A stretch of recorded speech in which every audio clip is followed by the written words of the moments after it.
What does it mean to wait, truly wait, when waiting is all that stands between you and the end of everything you know? What did people do when winter arrived, not as a season, but as a siege, when the snow fell and simply refused to stop, when the nights grew longer and longer until daylight itself seemed like a distant memory, and when survival became less about action and more about the quiet, aching patience of endurance? Tonight, we're stepping back into a time when winter on the American frontier wasn't measured in weeks, but in the slow, creeping dread of months that stretched beyond reason. We're entering the low-ceilinged cabins of settlers who watched their woodpiles shrink, their food stores dwindle, and their hope thin like ice over dark water. These were ordinary people, unremarkable in every way except one. They learned to wait through the darkest nights that seemed as though they might never end. They didn't conquer winter, they outlasted it, breath by breath, day by silent day. Before we step back into that frozen stillness, into those endless nights by dying fires, I'd ask one small thing of you. If this quiet journey speaks to you, tap the like button below and subscribe to Epic Boring History so these late-night passages through forgotten corners of the past can continue to find you. Drop a comment too. Tell me where in the world you're listening from, what hour has brought you here, whether you're wrapped in the deep silence of midnight or just beginning your day in some distant dawn. Now perhaps dim the lights around you. Maybe turn on a fan for that gentle, constant hum that drowns out the sharper edges of the present moment. Let's settle in together and drift back to a time when winter came and wouldn't leave, when people sat by their hearths and simply waited for the world to thaw. Imagine yourself in a cabin so remote that the nearest neighbor might as well live on another continent. The year is somewhere in the late 1700s, perhaps the early 1800s. The exact date hardly matters, because time moves differently out here, especially in winter. You arrived in the warmer months, when the forest seemed generous, when the land promised something better than what you left behind. The cabin you built, or the one you bought from someone who gave up, felt sturdy enough then, with its thick log walls and its roof of split shingles. But that was autumn, and autumn is a liar on the frontier. Now it's deep winter, the kind that arrives in November and forgets to leave until March or April, or whenever it finally decides you've suffered enough. The snow began falling weeks ago, maybe months, you've lost count. At first, you marked the days carefully, scratching lines into a wooden beam near the door, but somewhere along the way, the lines started blurring together. One snowy day looks exactly like the one before it, and the one that will come after. The sky is the same pale grey at dawn and dusk, and the forest outside your single small window has become a wall of white and shadow. You wake each morning in the dark because the sun, when it finally bothers to appear, doesn't rise until well after you've stirred from your pile of blankets. The cold wakes you, actually. It seeps through the layers of wool and hide you've wrapped yourself in, creeping into your bones despite the fire you banked carefully the night before. Your breath is visible even inside the cabin, small clouds that vanish as quickly as they form. The frost has crept up the interior walls again, delicate fern-like patterns that would be beautiful if they didn't represent the losing battle you're fighting against the cold. You lie there for a moment, gathering the will to move, because movement means leaving the small pocket of warmth you've created beneath your blankets. Your joints are stiff, not from injury or age necessarily, but from the persistent chill that never fully releases its grip on your body. When you finally rise, your feet touch the floor, and the cold strikes through your wool socks like a physical blow. You move quickly to the hearth where a few coals still glow faintly beneath the ash. Adding kindling is a practiced ritual now, one you could do in your sleep. And sometimes you wonder if you are asleep, if this whole winter is just one long dream you'll eventually wake from. The kindling catches, small flames licking upward, and you feed the fire carefully because you're always aware, always counting in the back of your mind, how much wood remains in the dwindling pile outside. The cabin warms slightly, though warm is a generous word for what you feel.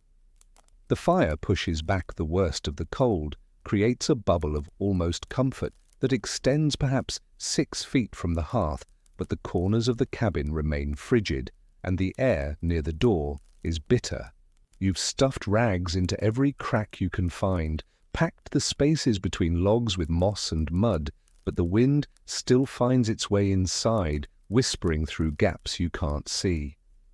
At night, you hear it, a soft, persistent whistle that reminds you the cabin is not truly sealed, that the wilderness is always just on the other side of these walls.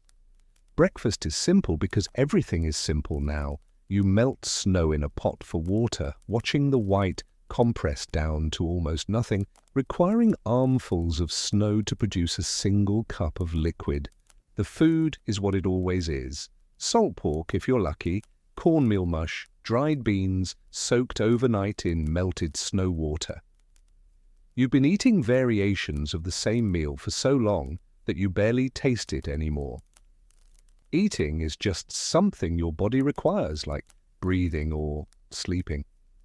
You consume the food mechanically, thinking already about the next meal, about how many more meals the stores will provide, about whether you calculated correctly back in November when winter was just beginning.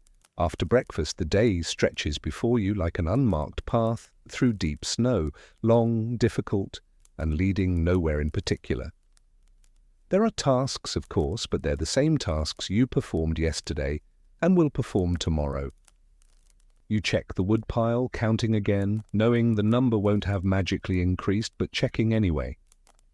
You brush snow off the logs you'll need for tonight, tomorrow, the day after. You've already burned through the easiest wood, the pieces that were closest to the door, the ones that were driest and most convenient. Now you're working deeper into the pile, hauling heavier logs, brushing away more snow, your hands growing raw despite the mittens you wear. Inside again, you inspect the food stores, barrels of cornmeal, sacks of beans, dried meat hanging from the rafters, hard cheese wrapped in cloth. You know exactly what's there. You've looked at it 100 times, but you look again anyway because it gives you something to do. You calculate in your head how many weeks the supplies will last, if you're careful, if you reduce portions just a little more, if no accidents happen. The calculations bring no comfort. The answer is always probably enough, or maybe enough, never definitely enough. The windows, those precious small openings that connect you to the outside world, require constant maintenance in winter. Frost forms on the inside of the glass or oiled paper, thick enough that you can't see through it. You scrape it away with your fingernail or a wooden tool, creating a small, clear patch that will frost over again within hours. Through that temporary porthole, you watch a world that hasn't changed in weeks. Snow on the ground, snow on the trees, snow falling from grey skies, or clear cold days where the sun glints off the white expanse with a brightness that hurts your eyes. There are no tracks, no movement, no signs of life beyond the occasional branch breaking under the weight of accumulated ice. By midday, though midday is a guess based on the faint lightening of the grey sky, you find yourself sitting near the fire with nothing productive to do. The cabin is as clean as it's going to get. Your tools are maintained. Your clothes are mended. You stare into the flames because they're the only moving thing in your world, watching patterns that form and dissolve, seeing shapes in the embers that mean nothing. Your mind wanders, and you let it, thinking about the past, about the decisions that led you here, about the people you left behind. Sometimes you talk to yourself just to hear a human voice, or you pray if that's your custom, quiet words spoken into the empty cabin. If you have family with you, a spouse, children, you've all grown quieter as winter has deepened. Conversations become practical, brief exchanges about tasks and needs, There's no energy for storytelling or laughter, not when everyone is focused on the same goal, making it through another day. The children, if there are children, have lost their restlessness. They sit quietly, too cold to play, too bored to imagine games, understanding in their wordless way that winter is serious, that this is not a time for noise or motion. Even between husband and wife, words become scarce. You can sit for hours in the same small space, tending the same fire, and speak only a handful of sentences. It's not anger or resentment. It's the fatigue of repetition, the sense that everything has already been said, that words won't change the snow or hurry the spring. The silence becomes its own language, a shared understanding that you're both enduring the same slow test. The afternoons blur into evenings, distinguished only by the dying of what little light filters through the frosted windows. Darkness comes early, always earlier than you expect, even though you've been through this every day for months. By 4 o'clock, sometimes 3, the cabin is dim, and you light a candle if you have one to spare, or you simply sit in the firelight and wait for sleep. Nighttime is the hardest because there's nothing to mark its passing except the slow burning down of logs, the shifting of coals. You lie in your bed, if you can call it a bed, listening to the cabin settle around you. The logs creak as they contract in the cold, sharp cracks that sound like footsteps or breaking branches. The wind rises and falls, sometimes howling, sometimes dropping to nothing. And in the silence between gusts you hear only your own breathing and the breathing of whoever shares this space with you. You sleep lightly, always half aware of the fire, knowing you might need to rise in the night to add wood, to make sure the flames don't die completely. A dead fire in winter is not just inconvenient, it's dangerous, a potential disaster that could mean hours of misery trying to rekindle it with numb fingers. So you wake, you check, you feed the fire, you return to bed, and you do this twice, 3 times a night, every night, week after week. And then morning comes again, indistinguishable from the morning before, and you begin the same small tasks in the same order. You're not living so much as maintaining, keeping the machinery of survival operating through sheer repetition. There are no goals beyond tonight, no plans beyond tomorrow. The future has compressed to the next meal, the next armful of wood, the next night survived. You find yourself thinking about warmth the way a starving person thinks about food. You remember summer days when you complained about the heat, when sweat ran down your back and you sought shade. Those memories seem impossible now, like stories from someone else's life. You wonder if you'll ever be truly warm again, if spring will actually come, or if this winter might be the one that simply continues forever. The isolation does strange things to your sense of time. Days lose their individual character and merge into one long grey expanse. You forget what day of the week it is, forget what month it might be, forget how long you've been here in this frozen stillness. Sometimes you try to count back, to remember when the first snow fell, but the numbers slip away from you. Your mind has adapted to this narrow existence, focused only on the immediate and practical, letting go of anything that doesn't serve survival. You notice yourself staring at nothing, losing minutes or hours to blank contemplation, your thoughts as empty as the white landscape beyond your walls. It's not unpleasant exactly, this mental quiet, but it's strange, unfamiliar, a state you never experienced in your old life, where there was always something happening, always someone nearby, always a reason to stay alert. Here, alertness is optional. There's nothing to be alert for except the fire and the cold.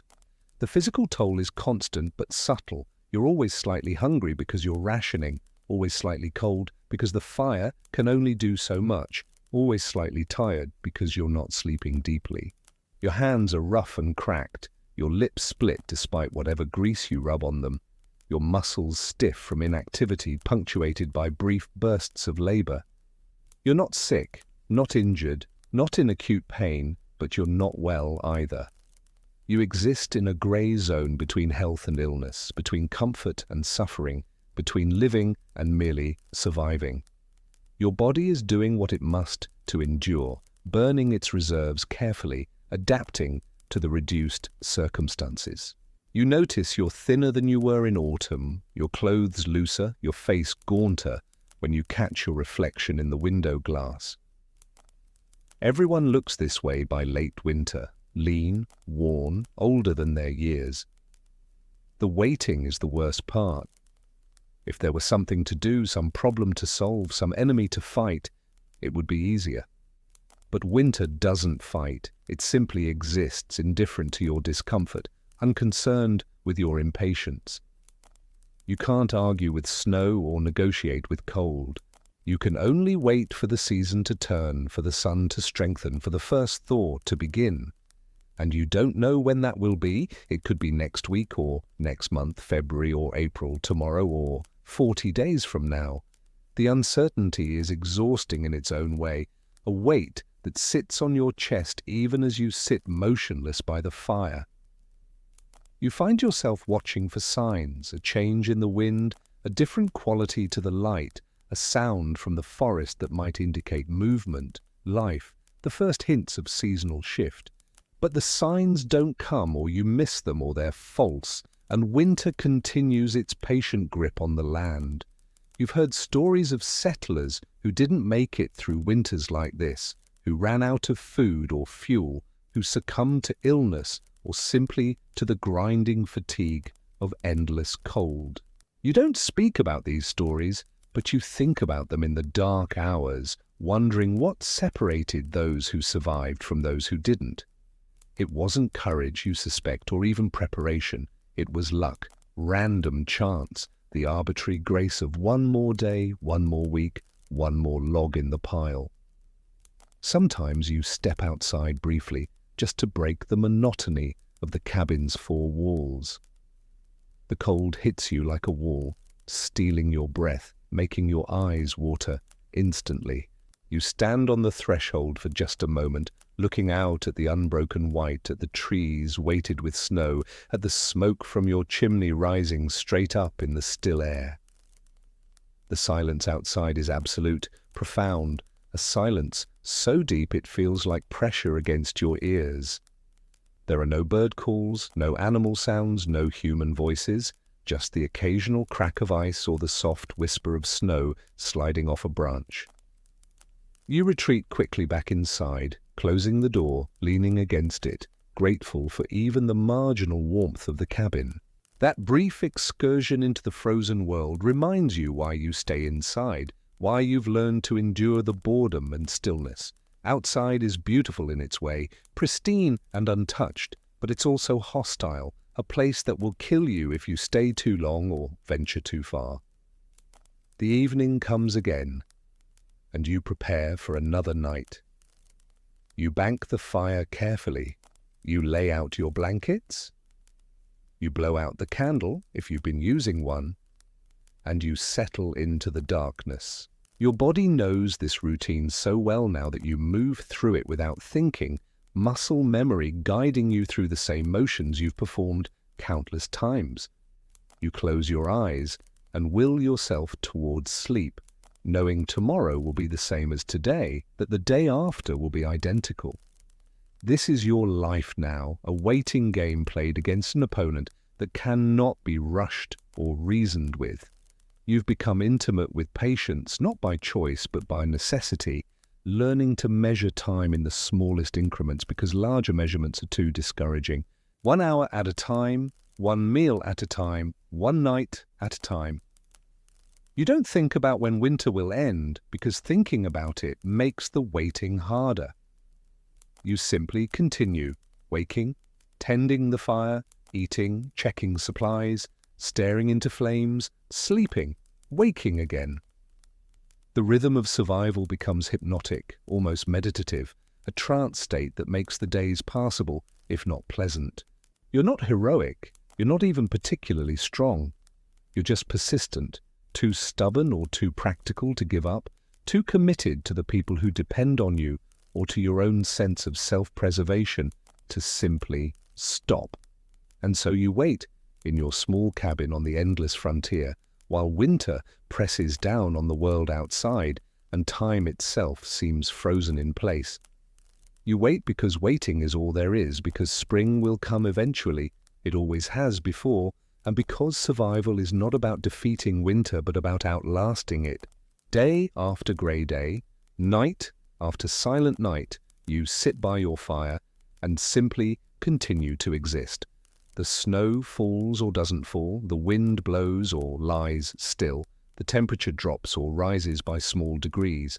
None of it changes the essential reality of your situation. You are here, winter is here, and somewhere beyond the months of cold and dark, there is a world that remembers color and warmth and life.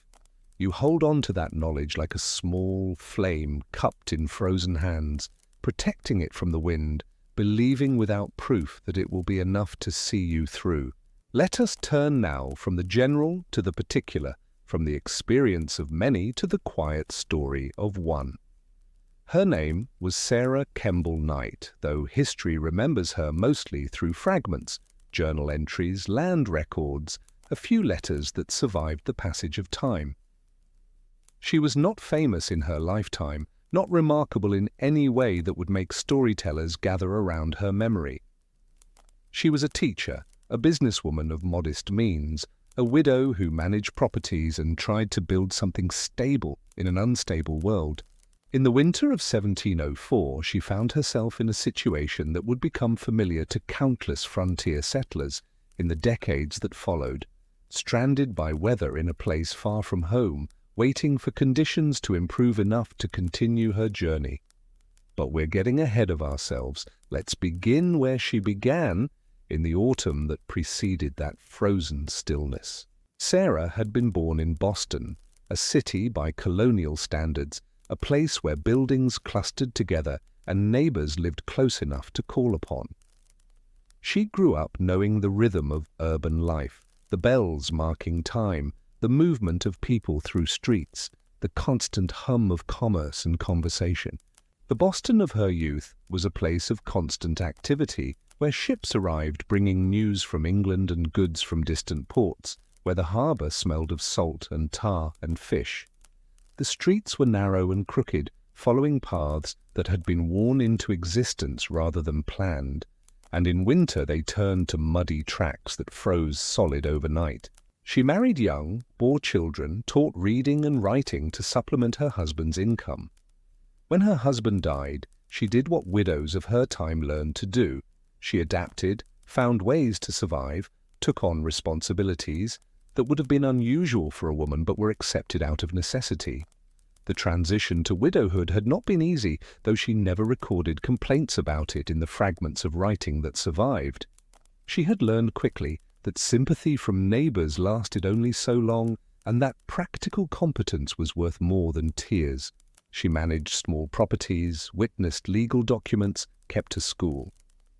Her life was not extraordinary, but it was hers, and she had carved out a place in the world through persistence and practical intelligence. Her school occupied a room in her home where she taught children of merchants and tradesmen their letters and figures. The work was steady if not lucrative, and it gave her days structure and purpose at a time when both were necessary for sanity. In October of that year, word reached her that a relative had died in New Haven, leaving matters of inheritance and property that required attention. These things could not be handled by letter alone. Someone had to go in person to speak with lawyers, to sign documents, to ensure everything was properly settled. The relative had been a cousin, a man she'd known slightly in childhood, but had seen rarely in adulthood, the kind of family connection that existed more in name than in practice. Yet blood ties meant something in colonial society, meant obligation and opportunity in equal measure, and when property was involved, someone from the family needed to appear. Sarah, practical as always, decided she would make the journey herself. It was not uncommon for women to travel in the colonies, though it was also not entirely safe or comfortable. She had travelled before, short distances mostly, visiting neighbouring towns on business or to see family. But this journey would be different, longer, more uncertain, requiring days away from everything familiar. The distance from Boston to New Haven was perhaps 150 miles, a journey that in good conditions might take a week or two, depending on the roads and the weather. In October, with winter still months away, it seemed reasonable enough. Others might have waited until spring, might have sent a male relative or hired a lawyer to act in proxy. But Sarah had learned not to trust others with matters she could handle herself, had learned that competence was its own form of security in an uncertain world. She made preparations carefully, arranging for her school to be managed in her absence, settling her own affairs, gathering the funds she would need. She would travel with guides part of the way, staying at taverns and private homes along the route, following paths that were well known if not well maintained. The preparations took nearly a week, finding someone reliable to oversee her students, ensuring her small properties would continue to generate income in her absence, packing appropriate clothing and supplies. She purchased a sturdy pair of leather gloves and had her riding boots repaired, small investments that seemed sensible for a journey of this length. The first part of the journey went as expected, long days on horseback, roads that were rough but passable, accommodations that ranged from adequate to uncomfortable. She kept a journal noting the landscapes she passed through, the people she met, the conditions of the roads and lodgings. Her writing was detailed and often wryly observant, recording the peculiarities of rural innkeepers and the challenges of finding suitable places to sleep. One tavern keeper, she noted, kept the establishment so dirty that she preferred to sleep sitting up in a chair rather than lie in the bed. Another served food so poor she wondered whether poverty or meanness was to blame. The countryside between Boston and New Haven was a mixture of settled farms and untouched wilderness, civilization thinning as she traveled south and west. She passed through towns that were barely more than a cluster of houses around a meeting hall, and stretches of forest where the road was just a track through trees, marked by blazes cut into bark. She reached New Haven, conducted her business, and began the return journey in late November. The legal matters had taken longer than expected. Colonial bureaucracy moved slowly. Documents had to be copied by hand, witnesses found and assembled, everything done with careful attention to form and precedent. She had stayed in New Haven nearly 3 weeks, lodging with a family who ran a boarding house near the Green. The time had not been wasted. She had learned about property values in Connecticut, had made connections that might prove useful for future business, had seen how other colonial towns organized themselves. This was where timing betrayed her. November in New England is unpredictable. Some years it's merely cool and rainy. Other years, winter arrives early and with force. The signs had been there, visible to anyone who knew how to read them. Flocks of birds flying south in unusually large numbers, squirrels gathering nuts with particular urgency, the way the light changed in the afternoons. But Sarah had business to conclude, a schedule to keep, reasons to believe she could outrun the weather. That year, winter came early. The first snow fell before the end of the month, light at first, then heavier, accumulating faster than it melted. She had been on the road 2 days when the first flakes began to fall, scattered and seemingly harmless. By evening, they were falling steadily, and by the next morning, the world had transformed into something white and hostile. The roads, already poor in the best conditions, became nearly impassable. Sarah found herself traveling shorter distances each day, struggling through snow that made every mile difficult. Her horse, a reliable mare she had hired in New Haven, moved cautiously through the deepening snow, each step requiring effort. The guides who had accompanied her the first part of the journey were no longer with her. They had turned back at a predetermined point, and she was traveling with local guides who knew these particular roads, men who grew quieter and more concerned as the snow continued. The cold was not yet bitter, but it was persistent, the kind of cold that found its way through clothing and settled into bones. Her hands grew numb despite her gloves, her feet lost feeling in the stirrups, and her face felt raw from the constant exposure to wind and snow. By early December, she was forced to stop at a settlement, barely more than a collection of cabins, really, and wait for conditions to improve. The place was called Dedham, a small frontier community west of Boston, close enough to the city that she could imagine being home, far enough that the distance seemed insurmountable in the snow. Dedham was not a planned town, but an accumulation of necessity. A few families who had claimed land and built homes close enough for mutual protection, but far enough apart for adequate farming. There was no church yet, no proper tavern, just houses scattered along what would someday be a proper road, but was now barely a path. She took lodging with a family, paying for a corner of their cabin, a share of their fire and their food. She had planned to be home by now, had expected to be back at her school, her own hearth, her own bed. The family consisted of a husband and wife, both younger than Sarah, and 3 children ranging from perhaps 8 years to an infant. They had accepted her money and her presence with neither enthusiasm nor complaint. It was simply what one did, take in travelers stranded by circumstance, though the extra mouth to feed was clearly a burden. Instead, she found herself living in the daily reality we've already explored, the waiting, the cold, the slow passage of days that all looked the same. Her journal entries from this period grow shorter, less detailed, more focused on simple facts: the weather, the food, the small events of cabin life. The cabin itself was a single room with a loft where the children slept, built of logs chinked with mud and moss. There was one window covered with oiled paper that let in diffused light but no clear view, one door that had to be kept closed against the cold, and one fireplace that was the center of all life. She writes about waking to find frost on the inside walls, about the difficulty of keeping ink from freezing, about the monotony of meals. There is no drama in these entries, no complaints exactly, just a flat recording of conditions, a catalogue of discomfort without embellishment. The frost formed intricate patterns on the interior walls, beautiful in its way, but a constant reminder of how thin the barrier was between shelter and wilderness.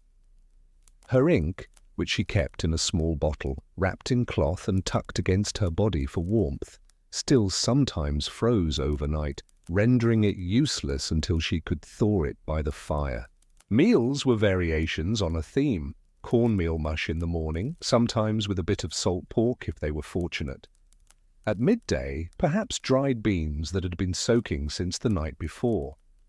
In the evening, more cornmeal, sometimes baked into a hard bread. There was no fresh meat, no vegetables except some withered roots stored in a hole beneath the floor, no variety to break the monotony. She mentions the other people in the cabin rarely, and when she does, it's in passing. They're quiet, she notes, conserving their energy, moving through their tasks with minimal conversation. She too has become quiet, recognizing that talk requires energy better saved for endurance. The husband spent his days attending to necessary tasks, bringing in wood from the diminishing pile outside, checking on the small barn where 2 cows and a pig lived, making minor repairs to tools and household items.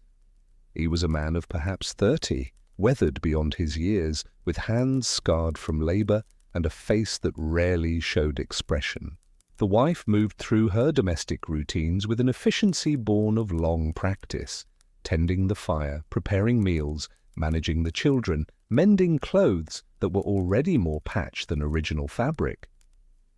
She was thin in a way that suggested chronic insufficiency rather than illness, her face sharp-featured and watchful.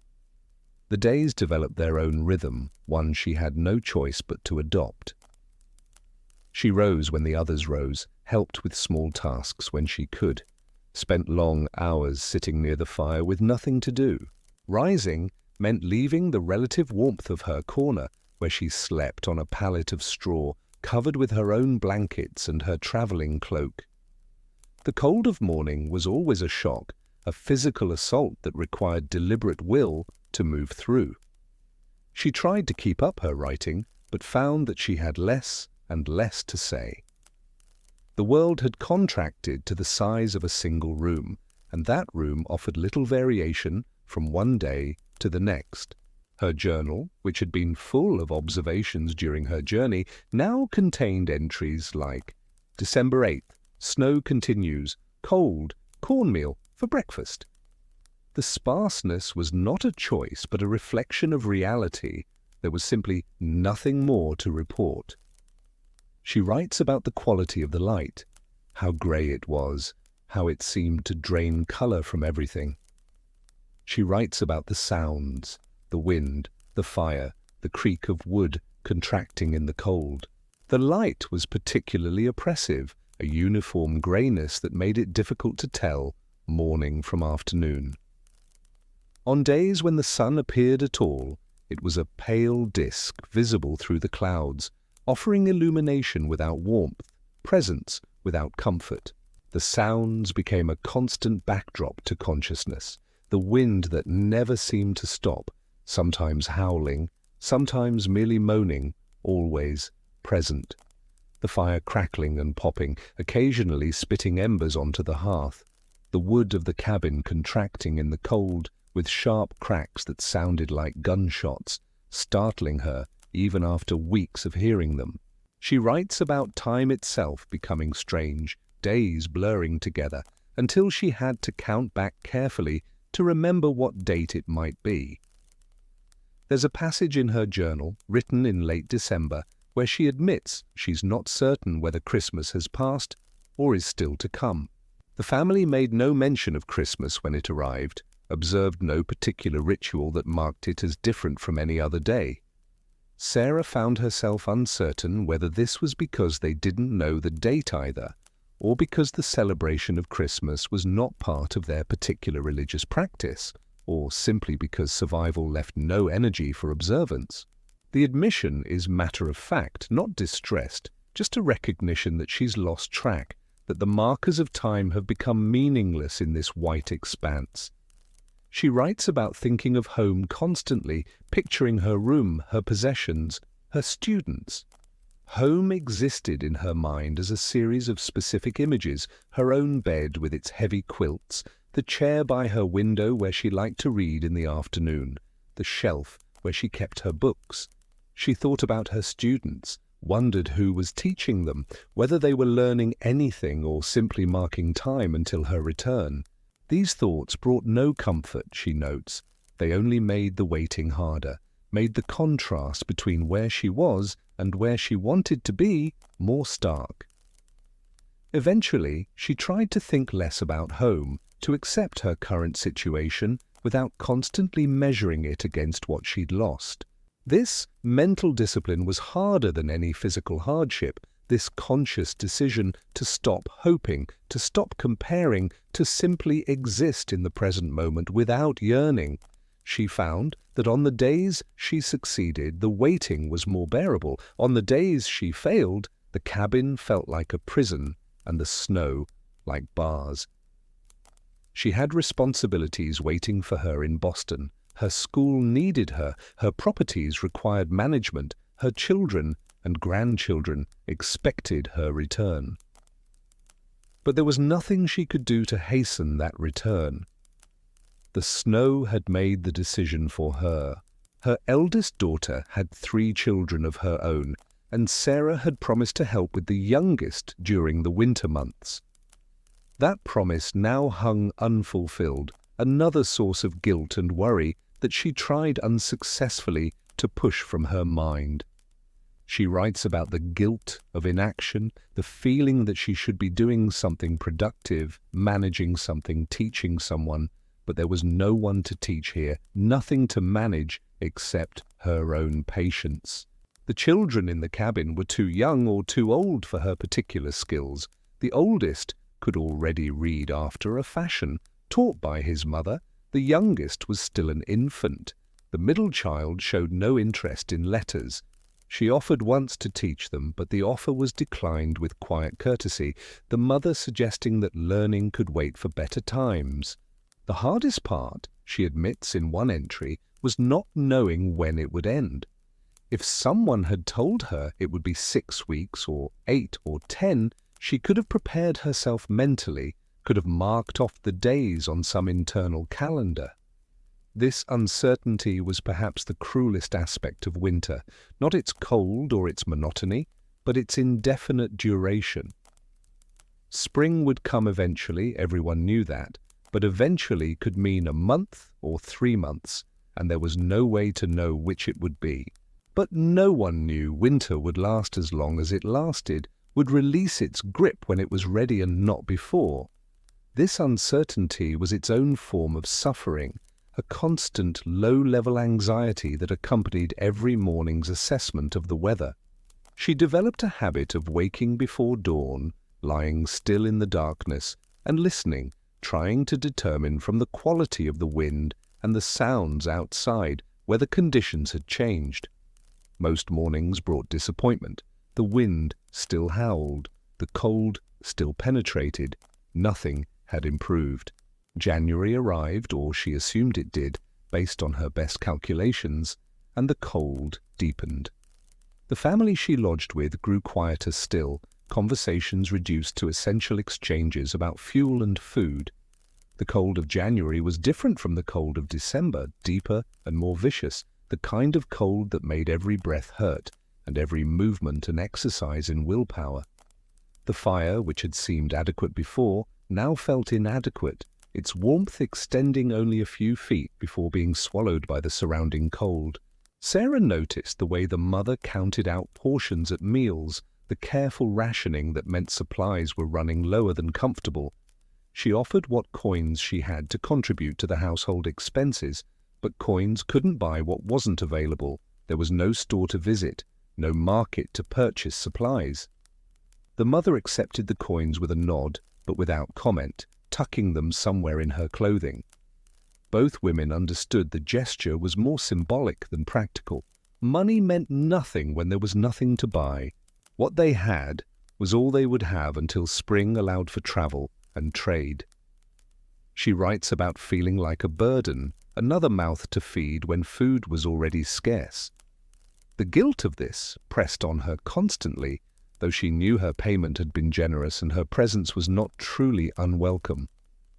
Still, she saw the way the portions grew smaller as January progressed, the way the father spent more time outside, in impossible cold, checking traps that yielded nothing, hoping for game that had long since fled or hidden. She tried to make herself useful, helping where she could, but her skills, reading, writing, legal documentation, had no application here. She was a woman accustomed to purpose and productivity, now reduced to passive waiting. She could tend the fire, stir the pot, help hang wet clothing near the hearth to dry. These were small tasks that anyone could do that required no particular skill, and they did nothing to alleviate her sense of uselessness. The days took on a dreamlike quality. She writes about sitting by the fire for hours, staring at the flames, her mind drifting through memories and half-thoughts that led nowhere. The flames became hypnotic, their movement the only dynamic element in a world that had gone static. She found herself following individual flames from birth to death, watching them leap and dance and eventually gutter out, replaced by others in an endless cycle. She describes the sensation of time slowing down, of minutes stretching into hours, of the space between sunrise and sunset feeling impossibly long despite the shortness of the actual daylight. She began to understand, she writes, why frontier people were different from city people. It wasn't just the hardship of physical labor, it was the psychological adaptation required to endure this kind of stillness. In the city there was always movement, always something happening, always a reason to stay engaged with the world. Here, engagement was pointless. The world was frozen, unchanging, indifferent to observation. The frontier demanded a different kind of person, she realized, not necessarily stronger or braver, but more patient, more able to exist without stimulation or purpose. It demanded people who could be still without going mad, who could wait without counting the cost of waiting. She found herself praying more, not from increased devotion necessarily, but because prayer was something to do, words to speak into the silence. She recited passages she'd memorized from Scripture, finding comfort not in their meaning so much as in their familiarity, their connection to a larger framework of time and meaning. The Psalms were particularly useful, with their rhythms and repetitions, their expressions of suffering and endurance. She found herself returning again and again to the same verses, not because they spoke to her particular situation, but because their cadences were soothing, their language a refuge from the barren present. She counted days, or tried to, scratching marks on a piece of bark with a bit of charcoal.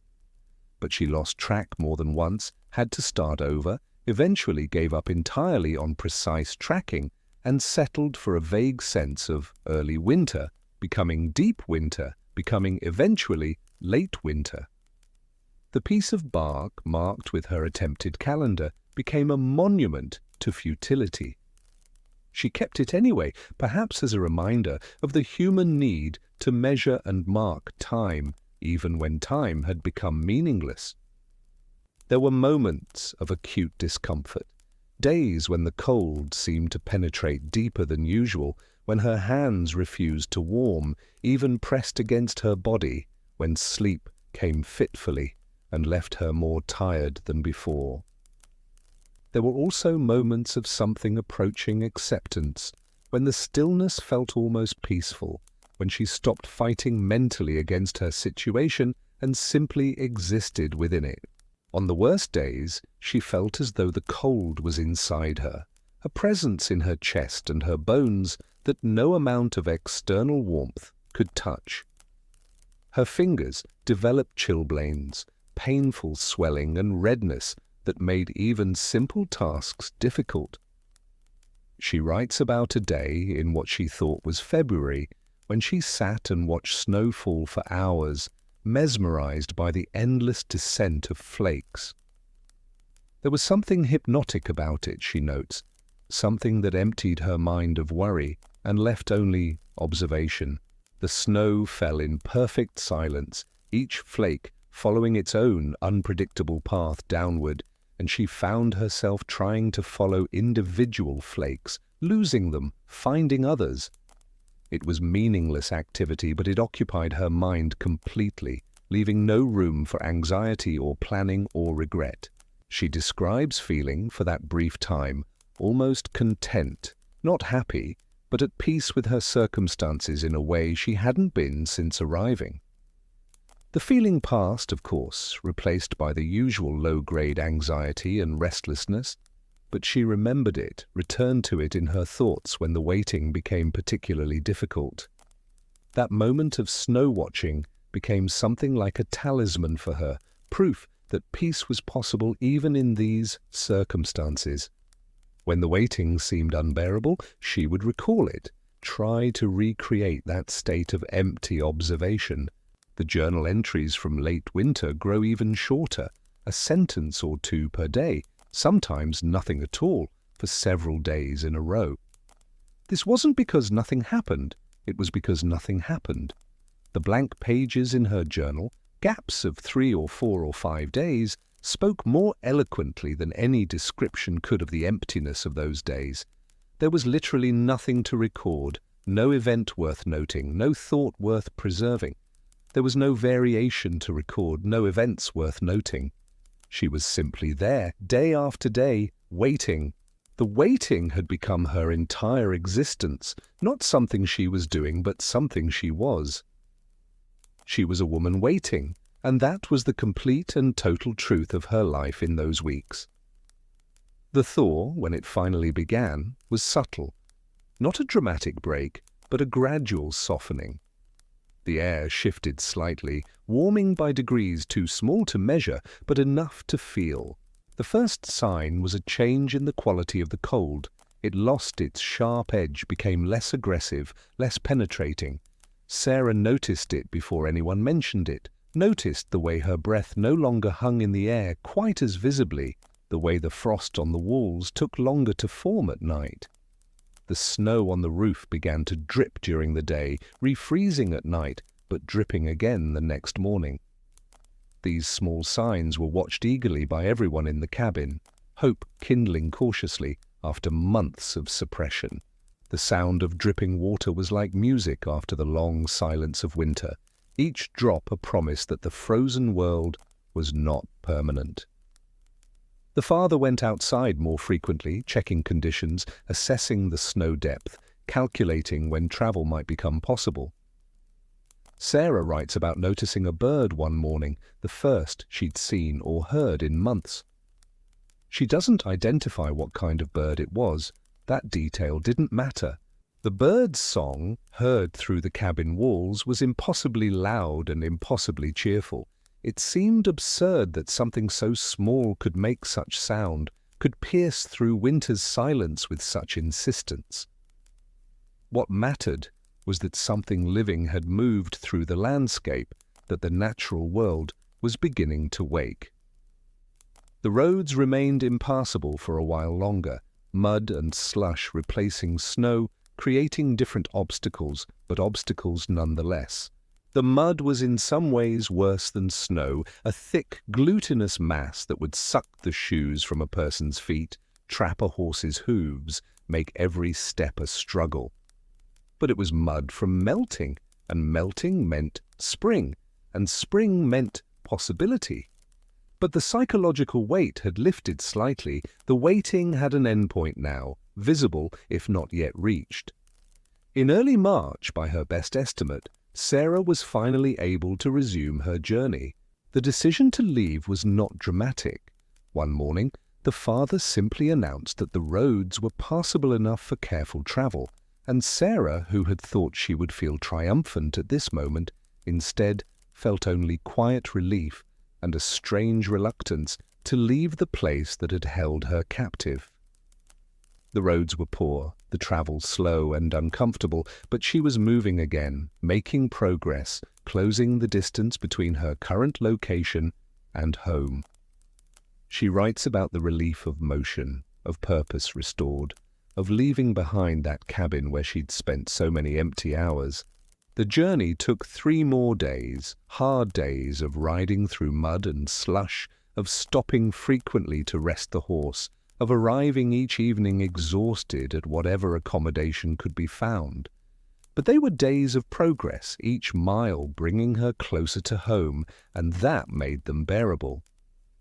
She also writes briefly about the family who'd hosted her, their quiet resilience, their ability to endure without complaint, their simple continuation through circumstances that offered no reward beyond survival.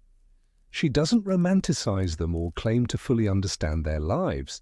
In parting, the mother had given her a small bundle of dried herbs, a gesture whose significance Sarah didn't entirely understand but accepted gratefully.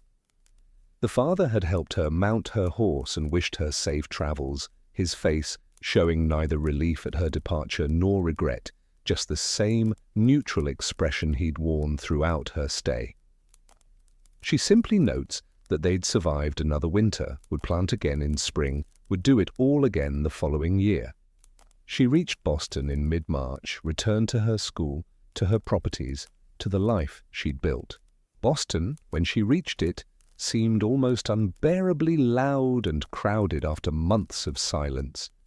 The streets were full of people and noise and movement, and she found herself overwhelmed by it all, retreating to her room for a full day before she could face the demands of resuming her normal life. The winter became a story she could tell, an adventure of sorts, though in the telling it probably gained drama it hadn't possessed in the living. But in her private journal, the record remained, those flat, spare entries documenting days of waiting. She told the story selectively, finding that people wanted either heroic adventure or comic misfortune, and her experience fit neither category. So she learned to shape it for her audience, adding amusing details about the inns on her journey, glossing over the empty weeks in Dedham. She never travelled in winter again if she could help it, never again put herself in a position where she might be stranded by weather. The experience had taught her something about the frontier, about the people who lived there, about the difference between enduring hardship as a temporary visitor and living it as a permanent condition. This was perhaps the most important lesson she carried away, that there was a profound difference between choosing hardship and having no choice, between knowing an ordeal would end and having no such certainty. The frontier demanded different terms of existence than she was willing to accept permanently. She'd been lucky, really. She'd had funds to pay for lodging. She'd been healthy enough to endure the cold. She'd been waiting with a specific goal in mind and a home to return to. For the people who lived permanently on the frontier, there was no home to return to. The cabin she'd visited was their home. The family in Dedham would face another winter, and another after that, would watch their children grow up knowing nothing but this cycle of survival. They would endure it without complaint because complaint was pointless, would persist because persistence was all they had. Their waiting didn't end in March with her departure. It simply paused until the next winter arrived. Sarah lived another 23 years after that frozen winter, dying in 1727 at the age of 61. Those years were productive ones. She continued teaching, expanded her business interests, saw her grandchildren grow and marry. But she never forgot that winter, never lost the knowledge it had given her about herself and about the world beyond Boston's streets. She continued teaching, continued managing properties, continued being practical and productive. Her journal from that winter journey was eventually published much later and became a minor historical document, one of the few detailed accounts by a woman of colonial travel. The journal's publication came nearly 40 years after her death, when such documents were being collected by historians interested in preserving colonial records. It was edited, of course, parts omitted that the editors found tedious or inappropriate, but enough remained to give readers a sense of her voice and her experience. Historians have studied it for what it reveals about roads and taverns and early American life. But the part that perhaps reveals the most is the part that says the least, those brief, spare entries from deep winter, when she had nothing to report except the weather and the waiting. Modern readers sometimes find these entries frustrating, wishing she had written more, had reflected more deeply, had given them the emotional insight they seek. But the sparseness itself is the insight. This is what it felt like to have nothing happen, to exist in a state where reflection offered no comfort and detailed observation found nothing to observe. Those entries show us something that dramatic narratives often miss, the simple, undramatic endurance that characterized so much of frontier life. Sarah wasn't a hero, wasn't a pioneer in the romantic sense. The mythology of the frontier, developed in later centuries, would emphasize adventure and conquest, individual courage, and dramatic triumph. But the daily reality for most frontier dwellers was neither adventurous nor triumphant. It was simply difficult, requiring not heroism, but persistence. She was just a practical woman who found herself stuck in an uncomfortable situation and waited it out because there was no other choice. Her winter was survived not through courage or strength, but through patience, through the willingness to simply continue existing, even when existence offered nothing interesting or pleasant. This was the reality that historical narratives often obscured, that most of history was made by people who were simply getting through their days, who endured because the alternative was unthinkable, who survived not through any particular virtue, but through sheer stubborn continuation. And when spring finally came and she could leave, She did so quietly, without fanfare, carrying with her the knowledge that winter on the frontier was not an adventure, but an ordeal, one that countless others were living through at that very moment, and would live through again the following year, and the year after that. The snow fell, the cold settled in, the days blurred together, and people waited. That was the story. Not exciting, not dramatic, but true in a way that drama never quite captures. Sarah wrote it down as faithfully as she could, and then she went home. Her journal survived because she kept it, because someone after her death thought it worth preserving, because the accidents of history allowed it to endure. Most stories like hers were never recorded, were lived and forgotten, leaving no trace beyond perhaps a notation in a parish record or a line in a land deed. And life continued, as it always does, until the next winter came. Now let us drift into something more elusive, something that exists in the spaces between recorded events and documented lives. We've walked through the daily experience of frontier winter. We've followed one woman's quiet endurance through a season that refused to end. And now we turn to something harder to grasp, the culture that emerged from all that waiting, the ways of thinking and being that developed when stillness became the dominant condition of existence. This is territory where facts grow scarce and interpretation must fill the gaps. The people who lived through these winters left few records of their inner lives, their thoughts during those long hours by the fire, their strategies for maintaining sanity in the face of unrelenting sameness. But we can look at what remains, the structures they built, the objects they left behind, the occasional journal entry or letter that hints at something deeper. We can ask questions that may have no definitive answers, but in the asking we might come closer to understanding what it meant to live in a time when winter was not a season to be endured briefly, but a way of life to be accommodated.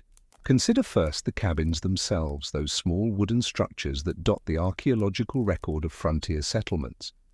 When we excavate their foundations, when we measure their dimensions and analyze their construction, certain patterns emerge that speak to the priorities of their builders. The cabins were small, often just a single room, perhaps 16 feet by 20, sometimes even less. This wasn't merely a matter of limited resources or construction time.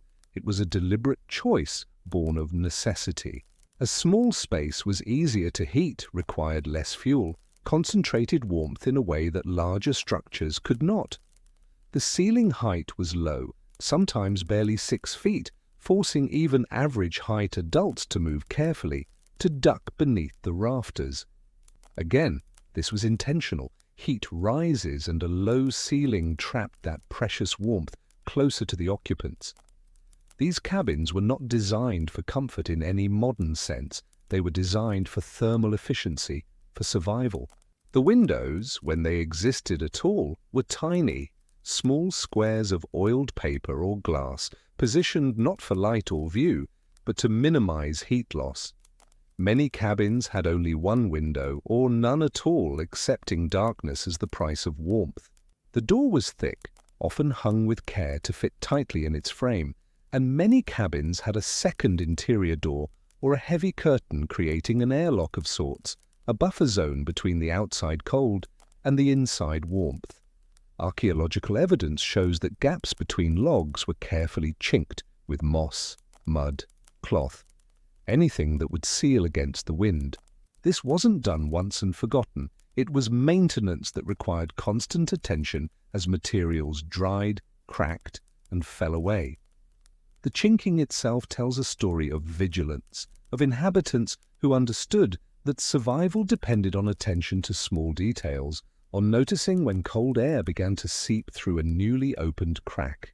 The hearth was always positioned against one wall, often the north wall, and built large enough to dominate the room. The stones used in hearth construction were chosen with care, rocks that wouldn't crack or explode when heated, positioned to radiate warmth long after the flames had died down. The fire was the heart of the cabin in more than metaphorical terms. It was the source of heat, light, and the ability to prepare food. Everything else in the cabin's design radiated outward from that central need.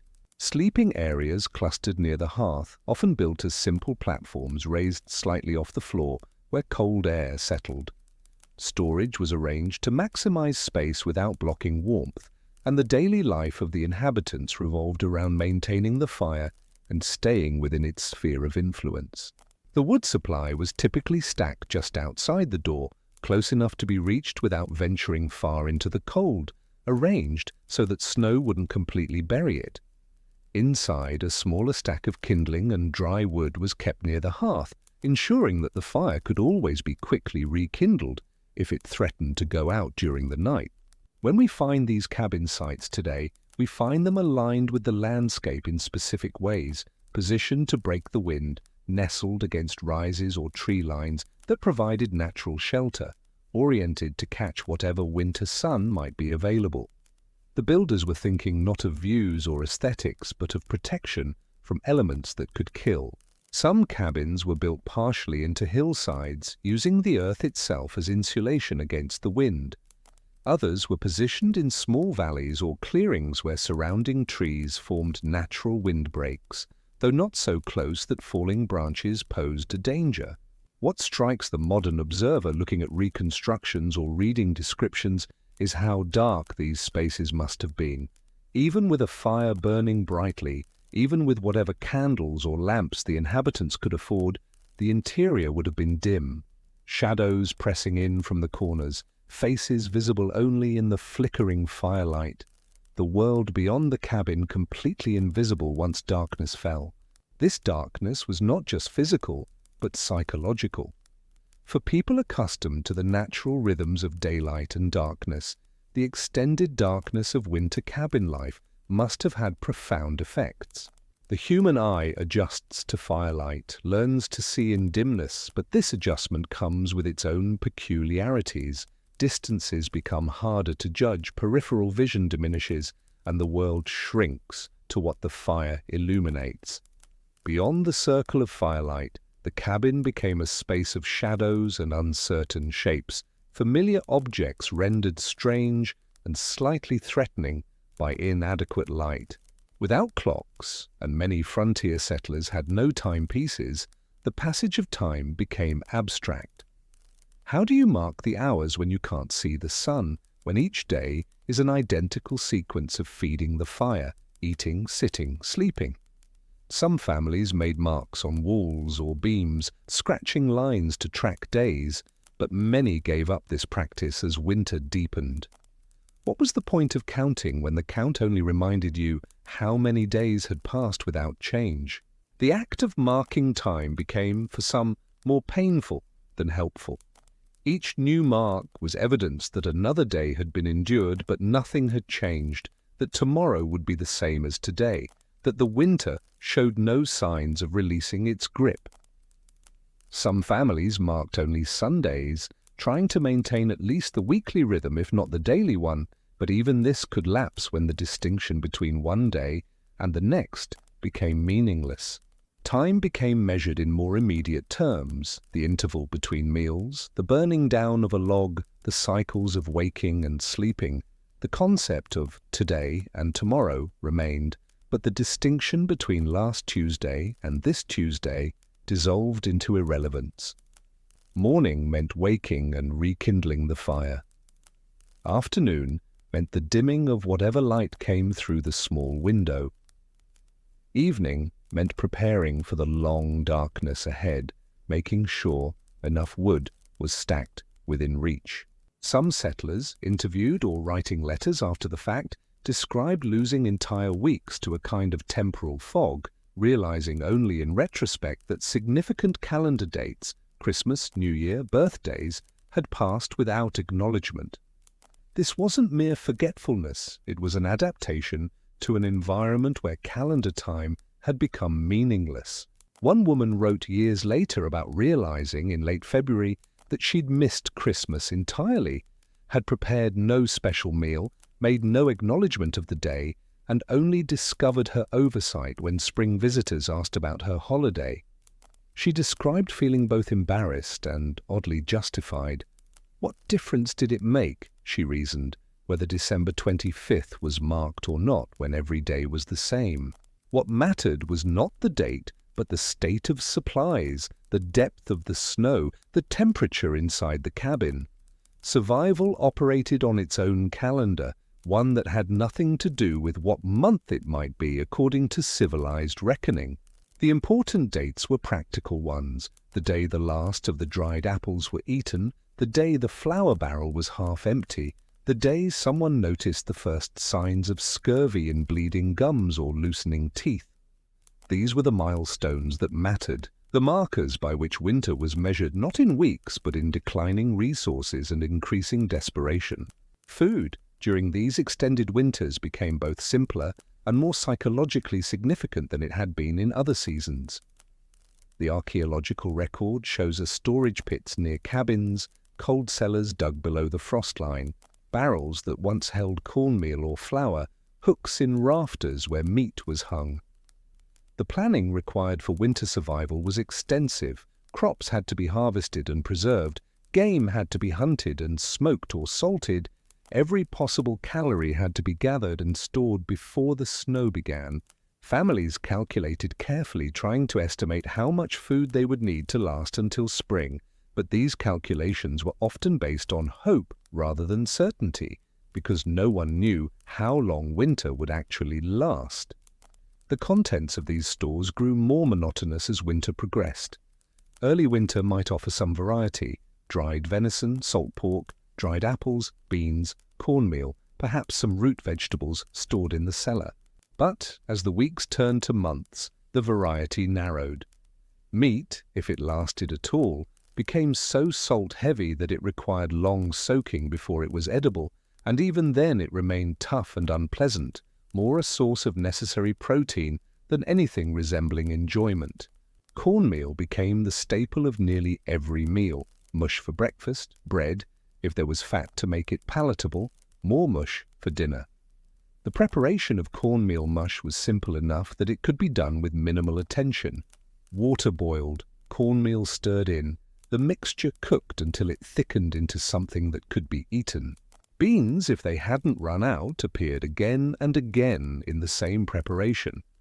There was no pleasure in eating, no anticipation of meals, just the mechanical consumption of calories necessary to maintain body heat and function. Some families tried to introduce variation by changing how they prepared the same ingredients: cornmeal fried as cakes one day, boiled as mush the next, baked as bread when there was fat available. But these were small variations on the same theme, and the underlying monotony remained inescapable. Yet the preparation and consumption of food took on an importance beyond nutrition. Meals marked time, provided structure to the shapeless days, gave purpose to the hours spent near the fire. The ritual of preparing food, even food as simple as cornmeal mush, became a meditation, a practiced sequence of motions that connected the present to the remembered past. Hands moved through familiar patterns, measuring and stirring and serving, and in these motions there was comfort even when the food itself offered little. Every frontier settler carried food memories from before their winter isolation: the taste of fresh bread, the smell of meat roasting, the sweetness of preserved fruit. During the long winter evenings, these memories became a form of sustenance themselves, shared between family members in quiet conversations. Do you remember when we had became a common opening, leading to descriptions of meals that took on almost mythical qualities in the retelling? A simple dish of fresh greens became, in memory, a feast worthy of kings. The act of remembering meals past served multiple purposes. It reminded people that variety existed, that their current state was temporary, that better food would come again. It also bound families together through shared memory, creating connections between isolated individuals who might otherwise have retreated entirely into their own thoughts. The promise of such meals in the future, when spring finally came and gardens could be planted, when chickens would lay eggs again, when trade would resume, was part of what kept people moving forward. Food was survival, but it was also hope, even when the present reality was endless cornmeal and salt pork. Planning the spring garden during the depths of winter became an act of faith, a declaration that winter would end, that there would be a spring, that life would continue beyond the present suffering. Families discussed what they would plant, where each crop would go, what they would eat first, when fresh food became available again, and these discussions were as important as any prayer. Coping strategies for the psychological weight of winter isolation varied from family to family, but certain patterns emerge from the fragmentary evidence we have. Storytelling was perhaps the most universal. Tales told by firelight, repeated so often that everyone knew them by heart, but listened anyway because the familiar was comforting. These stories ranged widely in content and character. Some were traditional folk tales brought from the old country, passed down through generations. Others were personal histories, stories of how the family had come to this place, adventures from before the settling, tales of relatives left behind in the East or across the ocean. Religious families recited scripture, said prayers together, observed what holy days they could remember. The rhythm of religious practice provided structure even when that practice had been stripped to its bare essentials. A prayer before sleeping, a blessing over meager meals, a Sabbath marked by refraining from unnecessary labor. For some, this religious framework was deeply meaningful, a genuine source of comfort and connection to something larger than their immediate suffering. For others, it was simply another way of marking time, a familiar routine that gave shape to days that otherwise had no shape at all. The reading of scripture aloud, when books were available, served multiple purposes.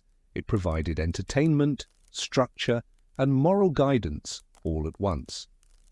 The same passages would be read repeatedly, not because new ones weren't available, but because the familiar words were more comforting than unfamiliar ones, and because, in extreme circumstances, people craved predictability rather than novelty. Some settlers carved or whittled by the fire, producing simple wooden objects, spoons, bowls, toys for children, not because these things were needed, but because the activity kept hands busy and minds occupied. Women mended and remended clothing that had already been repaired multiple times, their fingers moving through familiar motions while their thoughts drifted elsewhere. The products of this winter work were often crude by necessity. Light was poor, materials were limited, and the goal was occupation rather than craftsmanship. Yet some beautiful objects emerged from these long winter evenings, pieces that showed care and attention despite the circumstances, evidence that even in the midst of survival, people felt the need to create something, to make something that hadn't existed before. Handwork of all kinds served a dual purpose. It produced useful items, however simple, and it gave restless minds and hands something to focus on besides the cold, the hunger, and the endless waiting. A woman darning socks for the 1,000th time wasn't just preserving clothing, she was maintaining her own sanity through repetitive, familiar motion. Children, when they were present, posed a particular challenge. Young children couldn't understand why they had to stay inside, why they couldn't play freely, why everything had become so restricted and quiet. The energy of children, normally an asset, became a liability in the close confines of a winter cabin where resources were limited and warmth was precious. Active play generated appetite, and appetite meant consuming food that needed to last weeks or months longer. Parents did what they could to keep children occupied, teaching them letters if they knew letters themselves, telling stories, creating simple games that required no movement or noise. But mostly, children in winter cabins learned to be still, to sit quietly for hours, to mirror the patient waiting of their parents. This enforced stillness must have been difficult for energetic children, yet the alternative, children burning precious energy in play, requiring more food, potentially becoming sick from cold exposure, was worse. So children grew quiet, learned to entertain themselves with small things, and in that quietness, perhaps, learned something about endurance that served them later in their own frontier lives. Some children developed elaborate imaginary worlds, retreating into fantasy as a way of coping with the restricted reality of winter cabin life. Others became intensely focused on small objects, a carved toy, a pretty stone, a scrap of fabric, investing these items with significance far beyond their actual worth, simply because there was nothing else to focus on. The silence itself became a defining characteristic of winter cabin life. In settlements, in towns, in cities, there was always ambient noise, people moving, talking, working, living. On the isolated frontier, especially in deep winter, silence was profound and omnipresent. The only sounds were those made by the inhabitants themselves or by the cabins settling around them. The pop and crackle of fire, the creak of contracting wood, the howl of wind outside. This silence was both peaceful and oppressive, depending on temperament and circumstance. Some found it calming, a relief from the noise and demands of ordinary life, an opportunity to hear their own thoughts clearly for perhaps the first time in their lives. Others found it maddening, a constant reminder of isolation, a void that pressed on the mind and demanded to be filled with thoughts that might better have remained unexplored. In the absence of external stimulation, people turned inward, and what they found there was not always comfortable. The silence amplified small sounds, a cough, a sigh, the rustle of someone shifting position. These sounds, which would have gone unnoticed in normal life, became intrusive in the profound quiet, reminding everyone constantly of the other bodies sharing the small space, the lack of privacy, the impossibility of solitude, even while being profoundly isolated from the wider world. Doubts that had been held at bay by activity and purpose surfaced during the long, idle hours. Questions about choices made, why they'd come to this place, whether they'd made a terrible mistake, whether they had the strength to continue, emerged from the silence and could not be easily dismissed. These questions were dangerous because they had no good answers, not in the middle of winter when leaving was impossible and continuation was the only option. To doubt during winter was to risk despair, and despair was as deadly as cold or hunger. Some cabin dwellers in their later writings describe a kind of acceptance that came after weeks of internal struggle. They stopped questioning, stopped doubting, and entered a state that was neither happy nor unhappy, but simply present. They existed in the moment because the future was too uncertain and the past too painful to dwell on. This enforced mindfulness, born not of spiritual practice but of necessity, may have been one of the few positive adaptations to winter isolation. In this state of acceptance, small pleasures became genuinely meaningful. A slightly warmer day, a meal that tasted marginally better, a moment of connection with family. These weren't consolation prizes but actual sources of satisfaction because expectations had been reduced to match reality. The mystery that haunts historians studying this period is how many people broke under the strain. We know that some did. There are records of settlers found in spring having succumbed not to starvation or cold, but to something less tangible, a giving up that manifested as illness or accident or simply lying down and not rising. How many others came close to that edge but pulled back, surviving winter after winter until they finally couldn't survive another? How many survived the winter physically but carried psychological scars that never fully healed, that shaped the rest of their lives in ways they couldn't articulate? The frontier left few records of mental health, no diagnoses of what we might now call depression or anxiety or trauma. People spoke of being poorly or melancholy, or simply said nothing at all because there was shame in admitting weakness, especially the weakness of mind rather than body. The culture of frontier life demanded stoicism, the ability to endure without complaint, and those who couldn't meet that standard often disappeared from the record entirely. To acknowledge suffering was to admit failure, and failure on the frontier could mean death, not just for oneself, but for one's entire family who depended on collective strength to survive. We're left with gaps in the historical narrative, families who appeared in one census and vanished by the next, cabins found abandoned with no explanation, stories that ended without resolution. Some of these disappearances have practical explanations. People moved on, went back east, died of disease or accident. But some percentage, unknowable now, must represent those who simply couldn't sustain the life anymore, who were worn down by the cumulative weight of too many winters, too many days of waiting. The frontier consumed people, sometimes quickly, through accident or illness, sometimes slowly through attrition and despair.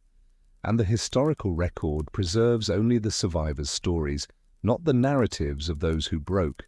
The question that emerges from all this evidence, fragmentary as it is, concerns the nature of adaptation. Did people become truly acclimated to this life, or did they simply become numb to its hardships? Is there a difference between acceptance and resignation, between choosing to embrace difficulty and merely surrendering to it? The journals and letters that survive suggest a range of responses. Some settlers seem to genuinely embrace the simplicity of frontier life, finding meaning in its challenges, discovering in themselves capabilities they hadn't known they possessed. Others counted every day until they could leave, maintaining themselves through sheer willpower and the promise of eventual escape. Most probably fell somewhere between these extremes, neither embracing nor rejecting their circumstances, but simply living within them as best they could, finding neither profound meaning nor complete misery, but rather a kind of baseline existence that was neither fulfilling nor unbearable. What united them all was the experience of waiting. Waiting for winter to end, for spring to come, for conditions to improve enough that normal life could resume. And perhaps this is the culture that winter created on the frontier. Not a culture of action or achievement, but of patience elevated to a survival skill. These people learned to wait the way others learned to hunt or farm or build, developing it as a practiced capability rather than a passive state.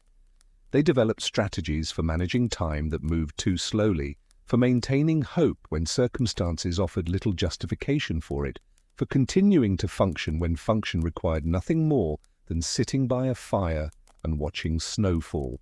This waiting was active in its own way, not passive resignation, but conscious endurance. It required mental discipline to face each morning knowing the day would bring nothing new, emotional regulation to prevent despair from taking root, and social skills to maintain family bonds under stress that would test any relationship.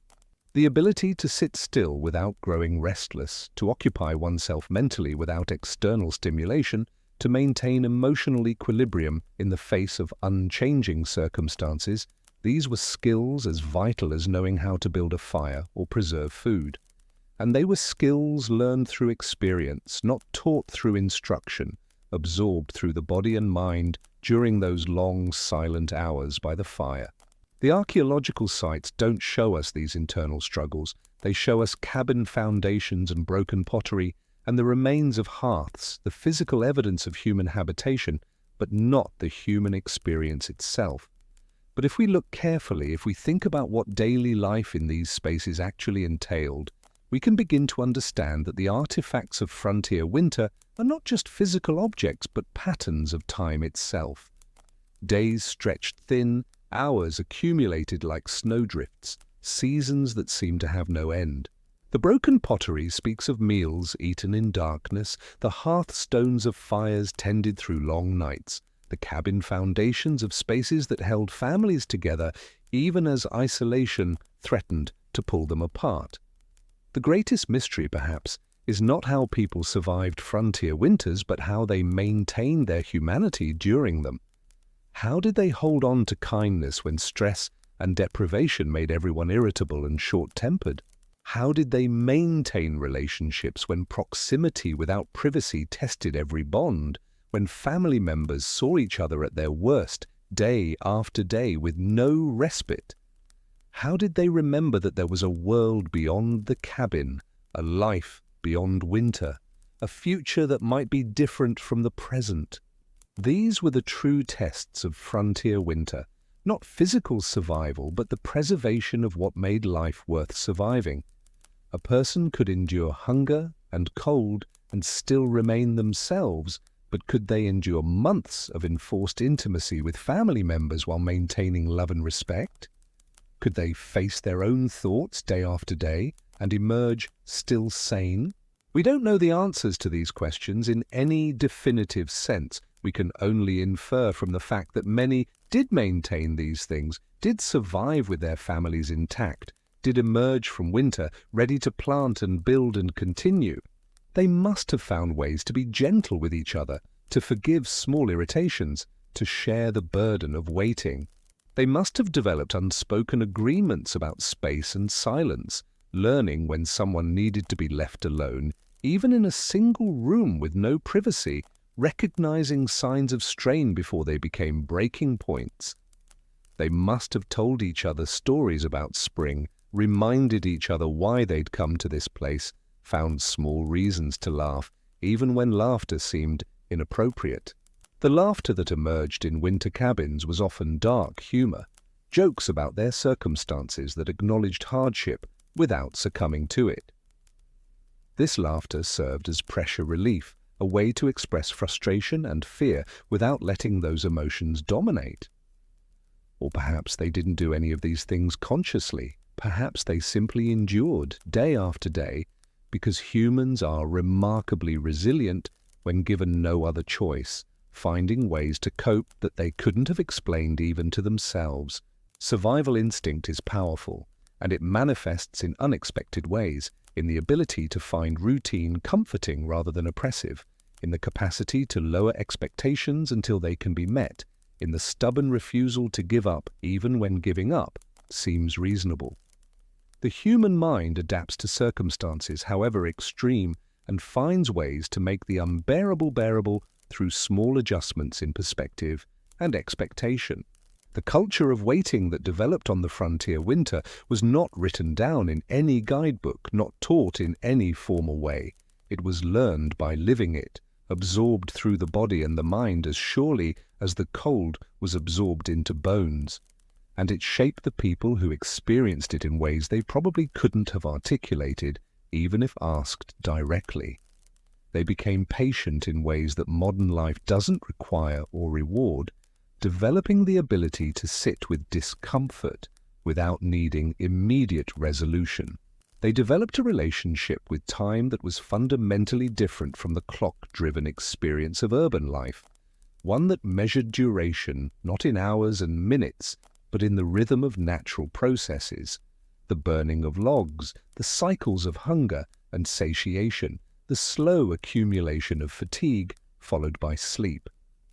They learned to find meaning in small things, a slightly warmer day, a meal that tasted better than usual, a moment of connection with family, because large things, momentous events, achievements, and progress were not available.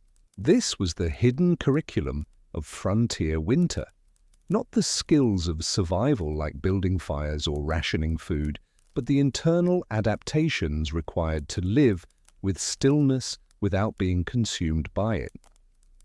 These adaptations included learning to separate physical discomfort from emotional suffering, recognizing that one could be cold and hungry without necessarily being miserable, that circumstances didn't have to dictate emotional state, even though they certainly influenced it.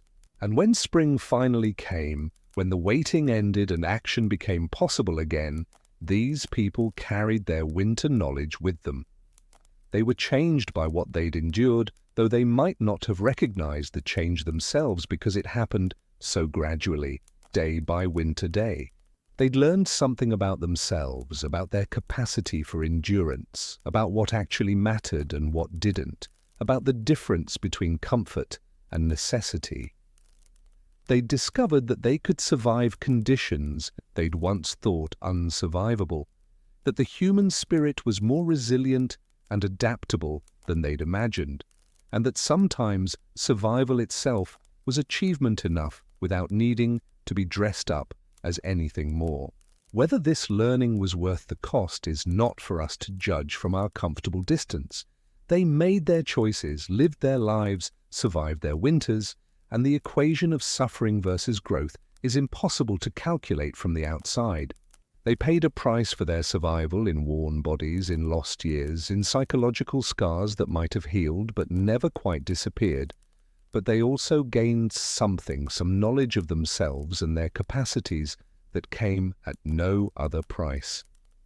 And somewhere in the space between survival and suffering, they created a culture, quiet, undramatic, barely visible to history, that deserves to be remembered. Not celebrated necessarily, not romanticized as noble or character-building, but remembered as a testament to human adaptability and the strange things we can learn to accept when acceptance becomes the only path forward. The snow fell outside the cabin, accumulating in drifts that eventually covered the windows completely, turning the interior into a small cave of firelight. The fire burned in its stone hearth, tended carefully through day and night because letting it die meant hours of dangerous cold before it could be relit. The days passed in their monotonous succession, each one much like the last, and people waited through them with whatever patience they could muster. That was the culture, patient, persistent, present in the moment, because there was nowhere else to be. And it worked most of the time, which is perhaps all we can ask of any culture designed not for flourishing, but for mere continuation. It kept people alive and sane enough to continue functioning, to maintain the basic routines of survival, even when those routines seemed pointless. It got them through to spring, year after year, winter after winter, though the getting through was neither easy nor painless, but rather a slow, grinding endurance that left its mark on everyone who experienced it. And if it left scars along the way, in bodies weakened by malnutrition and cold, in minds marked by months of isolation and monotony, in families strained by proximity and shared hardship, well, survival often does. The scars were part of the price, accepted as such, rarely discussed, because frontier culture didn't dwell on wounds that couldn't be healed. What mattered was that when spring finally broke through, when the snow began to melt and the ice to thaw, people emerged from their winter cabins ready to begin again. They emerged changed, certainly, marked by what they'd endured, but they emerged functional, capable of taking up the work of spring with whatever strength they had left. And perhaps that is the final statement we can make about the culture of frontier winter, that it was sufficient. Not ideal, not comfortable, not something anyone would have chosen if better options existed, but sufficient to accomplish its purpose. It preserved human life through conditions hostile to it. It maintained social bonds through circumstances that strained them nearly to breaking. It allowed people to endure months of hardship and emerge still human, still capable of hope, still willing to face another winter if necessary. The culture asked much of those who lived within it: patience without limit, endurance without complaint, acceptance of circumstances that ranged from uncomfortable to nearly unbearable. And most of the time, most of the people, most of the winters, it received what it asked for because the alternative was unthinkable. So they sat by their fires, these frontier settlers, and waited through the long winter. They told their stories and mended their clothes and rationed their food and taught their children to be still. They marked time or stopped marking it, maintained religious observance or let it lapse, held on to hope or settled for mere continuation. And spring came eventually, as it always did, though never as soon as hoped. The snow melted, the ice broke, the door could be opened without a wall of white blocking the way, and life resumed its cycles of planting and growing and harvesting, preparing once again for the winter that would inevitably return. This was the rhythm that governed frontier life, the cycle of seasons made more extreme and demanding than those who came from gentler climates had ever imagined. And the culture that developed to meet this rhythm was itself extreme, demanding, and focused with single-minded intensity on the goal of survival. Nothing was wasted, not food, not fuel, not time, not words. Everything served the purpose of getting through, of making it to spring, of surviving another winter.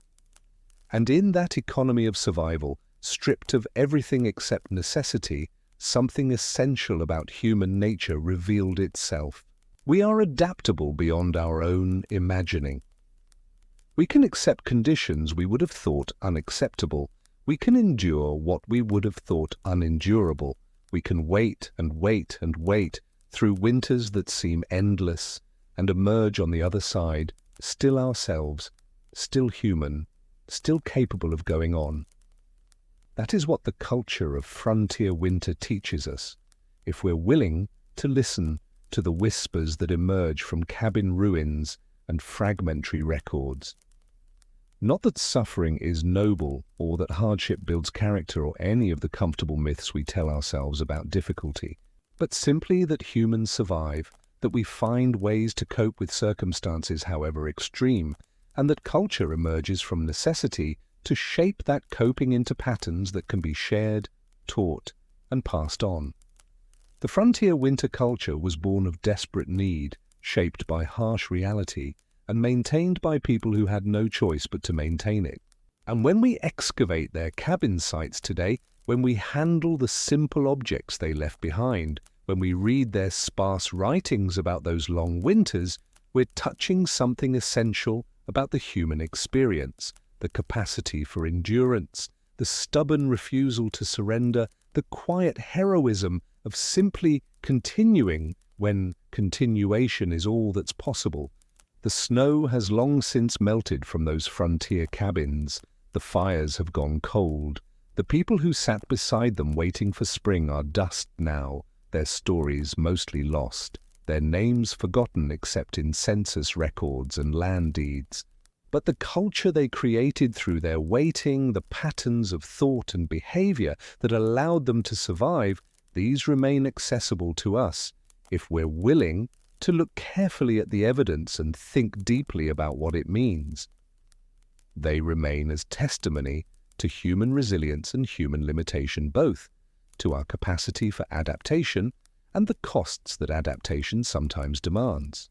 And perhaps in our own age of comfort and convenience, when waiting has become almost obsolete and patience is rarely required, there is something valuable in remembering that our ancestors knew how to wait, knew how to endure, knew how to find meaning in stillness because they had no other choice. We have lost that knowledge mostly, and we're probably better off for the loss because it came at a terrible price. But the knowledge itself, the culture of waiting that once sustained human life through impossible winters, deserves to be remembered as part of our shared human heritage, not as something to be emulated, but as something to be understood, respected, and preserved in the historical record as evidence of what we once were and what we might still become if circumstances ever require it again. Let us shift our attention now from the frontier cabin to other spaces, other lives, where winter arrived in the same months, brought the same cold, yet was experienced in profoundly different ways. The contrast is important, not to judge or condemn, but to understand that winter, that most democratic of seasons, still recognized the distinctions of wealth and class. While settlers huddled in single-room cabins, counting logs and rationing cornmeal, others passed the same winter months in circumstances that offered not just survival, but genuine comfort. This is not a story of villains and victims, but rather a quiet observation about how power manifests itself, often most clearly in who gets to be warm and who must fight for warmth. Consider Philadelphia in the winter of 1780, the same general period when settlers were enduring the isolation we've already explored. Philadelphia was among the largest cities in the American colonies, a place of brick buildings and cobblestone streets, where thousands of people lived in close proximity. Winter came to Philadelphia as it came to the frontier, but it arrived into a completely different infrastructure of comfort. The wealthy merchant families lived in houses that would have seemed palatial to frontier settlers, 3 or even 4 stories tall with multiple rooms on each floor, windows that actually let in light, doors that fit their frames precisely. These houses had fireplaces in nearly every room, the parlor, the dining room, the bedrooms upstairs, sometimes even in hallways. Keeping all these fires burning required enormous amounts of wood or coal, but the wealthy could afford it. They didn't cut their own wood or haul it themselves. They employed servants for such tasks, or they purchased fuel delivered by cart. The difference this made is difficult to overstate. A home with multiple fires burning is not just warmer in degree, but different in kind from a single-room cabin heated by one hearth. The cold never fully penetrated these spaces. There might be drafts near windows, coolness in the corners, but the overall environment remained habitable, even comfortable. A person could move from room to room and remain warm, could sleep without piling every available blanket on their bed, could wake in the morning without seeing their breath. These houses were well insulated by the standards of the time: thick walls, heavy curtains, carpets on the floors that trapped heat. Some wealthy homes even had internal hallways that separated living spaces from exterior walls, creating buffer zones that further insulated against the cold. The windows were real glass, often multiple panes, that could be shuttered from inside for additional protection against winter winds. During daylight hours, these windows let in enough light that rooms remained bright and livable. Evening brought darkness, yes, but wealthy households had candles in abundance, beeswax candles that burned clean and bright, not the tallow candles that sputtered and smoked. Oil lamps provided additional illumination, and a room could be made nearly as bright as day if desired. This meant that winter evenings were not a retreat into darkness and idleness, but a continuation of daily life under different lighting conditions. The wealthy read by candlelight, wrote letters, did needlework, played cards or musical instruments, engaged in conversation. The stimulation and occupation that frontier settlers lacked, forced into inactivity by cold and darkness, was available to those who could afford to purchase it in the form of fuel and light. Food in wealthy households during winter bore no resemblance to the monotonous diet of frontier cabins. Urban wealth meant access to markets, to trade networks, to preservation methods beyond simple drying and salting. Wealthy families stored root vegetables in proper cellars, kept barrels of flour and sugar, maintained supplies of spices and preserved fruits. Their winter meals might include roasted meats, pies made with dried fruits and sweetened with sugar, breads made with butter, vegetables prepared with cream and herbs. They drank imported tea and coffee, wine and spirits that added both warmth and pleasure to evening gatherings. Meals were events carefully prepared and served, maintaining variety and interest throughout the winter months. The psychological impact of this cannot be overlooked. Eating well, experiencing different flavors, having something to look forward to at meal times, sustained morale in ways that survival rations never could. A merchant family in winter Philadelphia might have been inconvenienced by the season, might have complained about the cold or the difficulty of travel, but they were never in danger of starving, never counting days until supplies ran out. Their relationship with winter was one of minor discomfort, not existential threat. Social life continued through the winter in these urban households, constrained somewhat by weather but not eliminated. Wealthy families visited each other, attended dinners and gatherings, maintained connections that provided both stimulation and emotional support. These social events were possible because people lived close together, because streets were maintained enough for short journeys, because households had the resources to host guests. A dinner party in winter required heating additional rooms, lighting extra candles, preparing substantial food, all expenses that frontier families could never have contemplated. But for the urban wealthy, such gatherings were part of maintaining their social position, their network of relationships and obligations.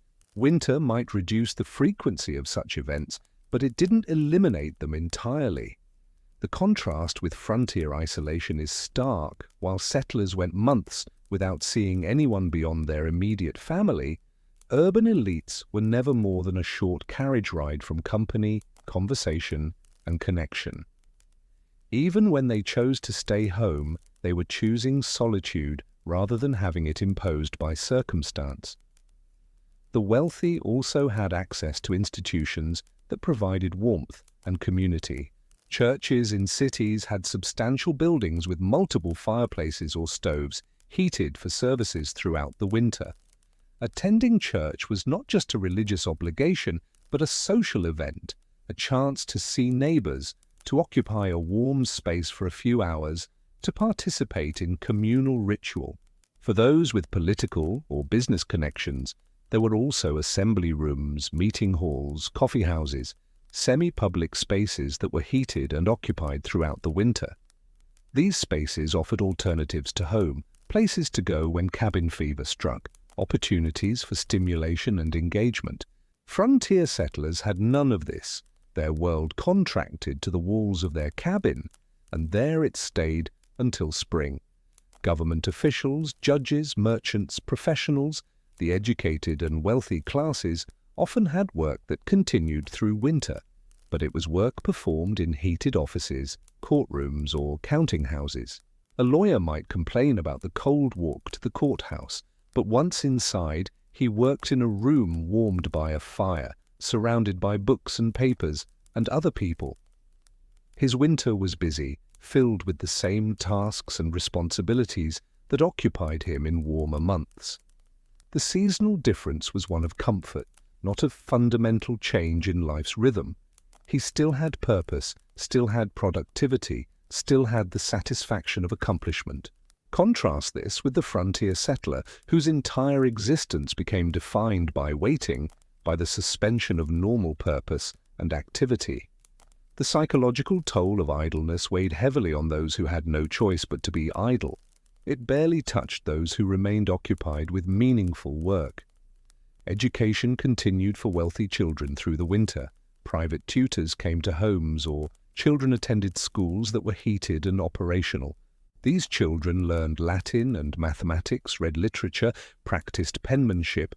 Their intellectual development continued uninterrupted by season. Frontier children, meanwhile, had their education suspended or reduced to whatever parents could provide by firelight. The accumulation of knowledge, the building of skills that would determine future opportunities, these proceeded at different rates depending on whether winter meant a minor inconvenience or a complete shutdown of normal life. The divide created by winter was not absolute. There were gradations between the extremes of frontier cabin and urban mansion. Small-town merchants might have sturdy homes with 2 fireplaces, enough fuel for the winter, and adequate food, experiencing neither extreme hardship nor complete comfort. Rural farmers living on established homesteads were better positioned than frontier settlers, with larger stores of food, better-built homes, and closer neighbors. But the general pattern held: the more wealth and infrastructure a person had access to, the less winter altered the basic conditions of their existence. Warmth, in this sense, became a measure of power. The ability to maintain a comfortable temperature regardless of external conditions, to keep lights burning after dark, to eat well and sleep soundly, these were not luxuries in the abstract sense, but concrete manifestations of social and economic position. Winter revealed this truth in ways that other seasons obscured. In summer, everyone could be warm. The sun was democratic in its heat.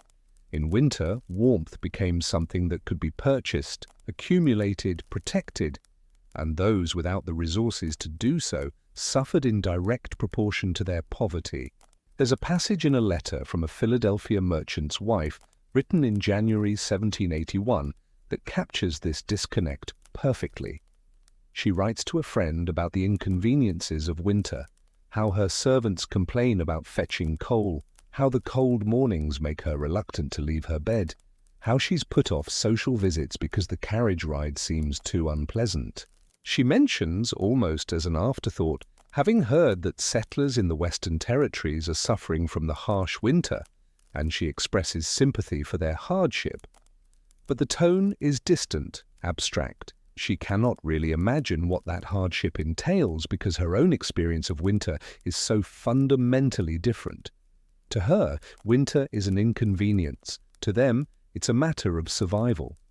The gap between these experiences is so vast that they might as well be discussing different phenomena entirely.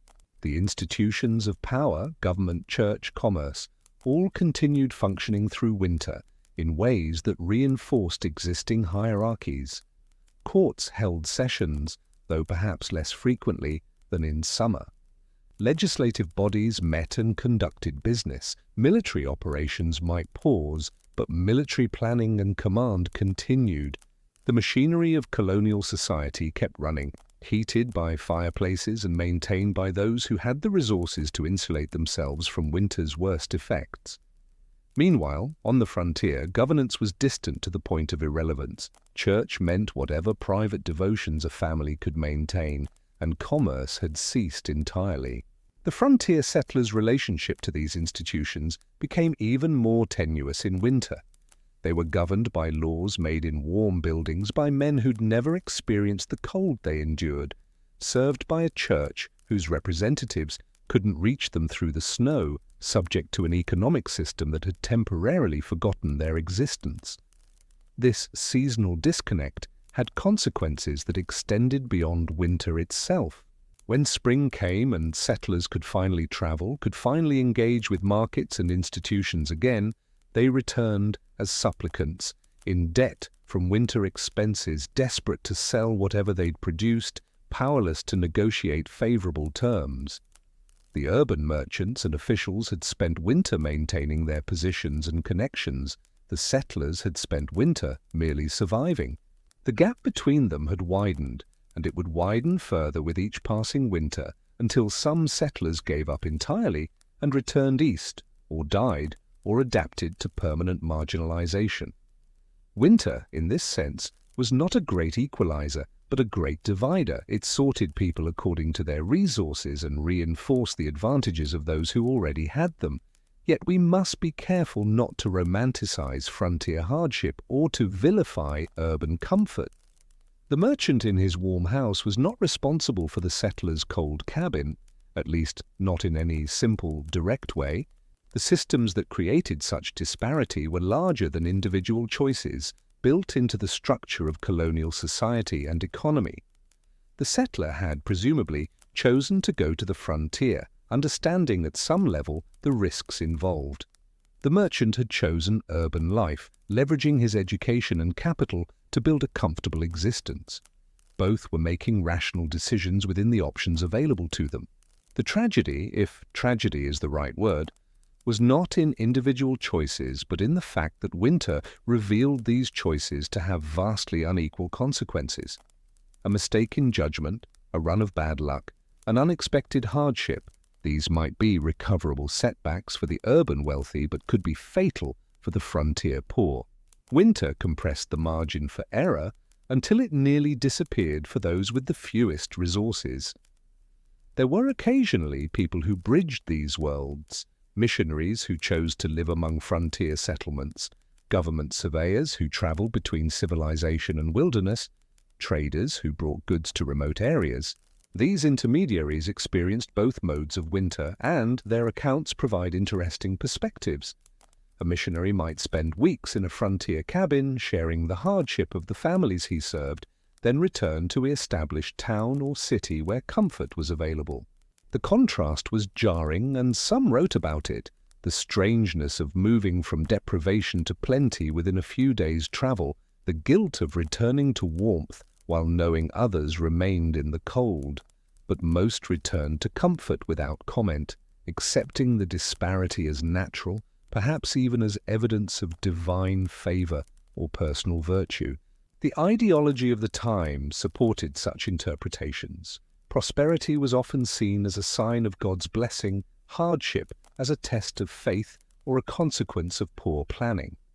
The wealthy could look at their warm homes and abundant food and see confirmation of their righteousness. The The poor could look at their cold cabins and scarce supplies and wonder what they'd done wrong. Few questioned whether the system itself might be structured to produce these outcomes regardless of individual merit or morality.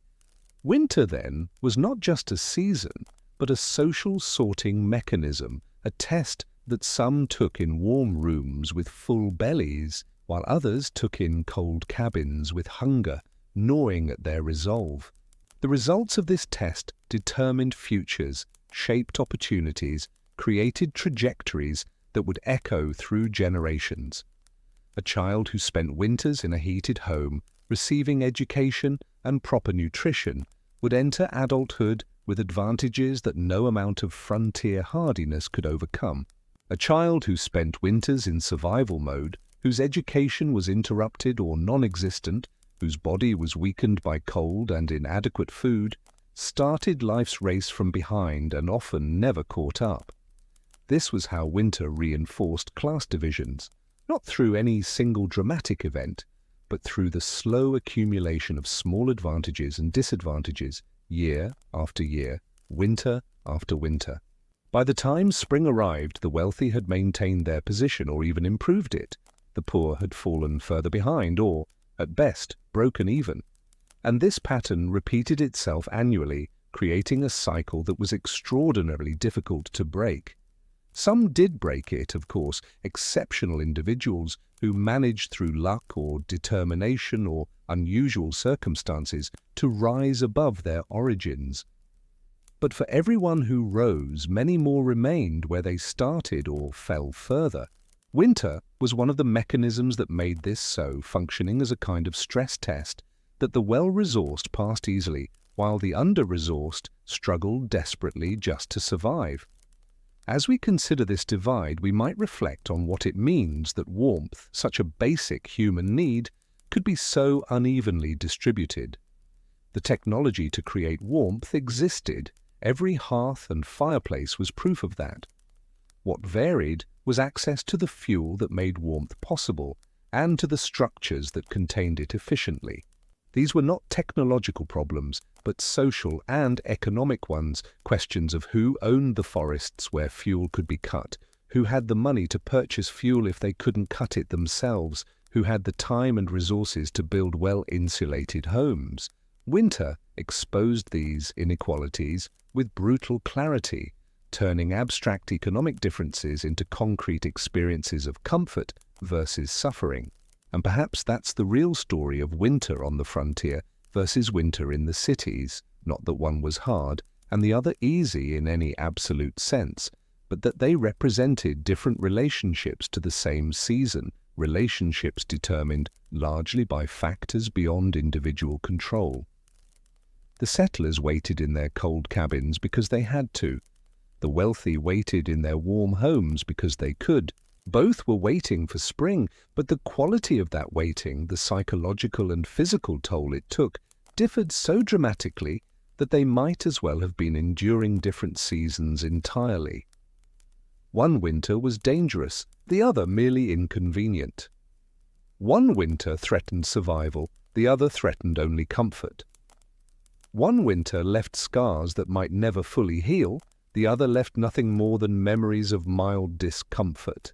And when spring came at last, when the snow melted and travel became possible again, both groups emerged from winter and resumed their lives. But they did not emerge equal. They emerged with the same relative positions they'd held before, or with those positions further entrenched. Winter had not leveled the playing field. It had tilted it further in favor of those who'd already had advantages. The frontier settler returned to his land and tried to build on what little he'd preserved through the cold months. The urban merchant opened his account books and calculated profits from trade that had continued in reduced form even through winter. Both moved forward into spring, but they moved forward on different trajectories, shaped by the winters they'd endured. And so the cycle continued, year after year, winter arriving, winter dividing, winter rewarding those who needed no rewards and punishing those who could least afford punishment. The snow fell equally on mansion and cabin alike, but equality ended there. The rest was a matter of resources, of power, of the ancient human pattern of advantage accumulating to those who already had it. Winter didn't create this pattern, but it revealed it, made it visible in the most concrete terms imaginable. The warmth of the fire, the abundance of food, the comfort of sleep. These simple things, these basic requirements of human life, were available in vastly different measures depending on where you stood in the social order. And if that seems unfair, well, winter never promised to be fair. It simply was indifferent to human arrangements, falling on everyone and treating them according to their means. The injustice, such as it was, lay not in winter itself, but in the systems that determined who would face it with resources and who would face it with nothing more than endurance and hope. And so we arrive at the end of our journey, though perhaps arrival is the wrong word. We've been sitting still all along, haven't we? Waiting through these long winter hours together. We've travelled through time, but not through space, moved through stories, while remaining comfortably where we are. That's fitting somehow for a narrative about waiting, about the experience of remaining in one place while the world slowly turns. We began in a frontier cabin, feeling the cold seep through the walls, watching frost patterns form on the interior surfaces, counting logs in a dwindling woodpile. We lived through the daily repetition, the same small tasks performed over and over, the same meals eaten day after day, the same darkness falling early and lifting late.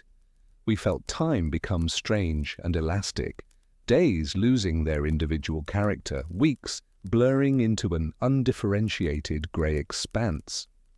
We knew the fatigue that comes not from physical exertion, but from simply continuing to exist in uncomfortable circumstances with no clear end in sight.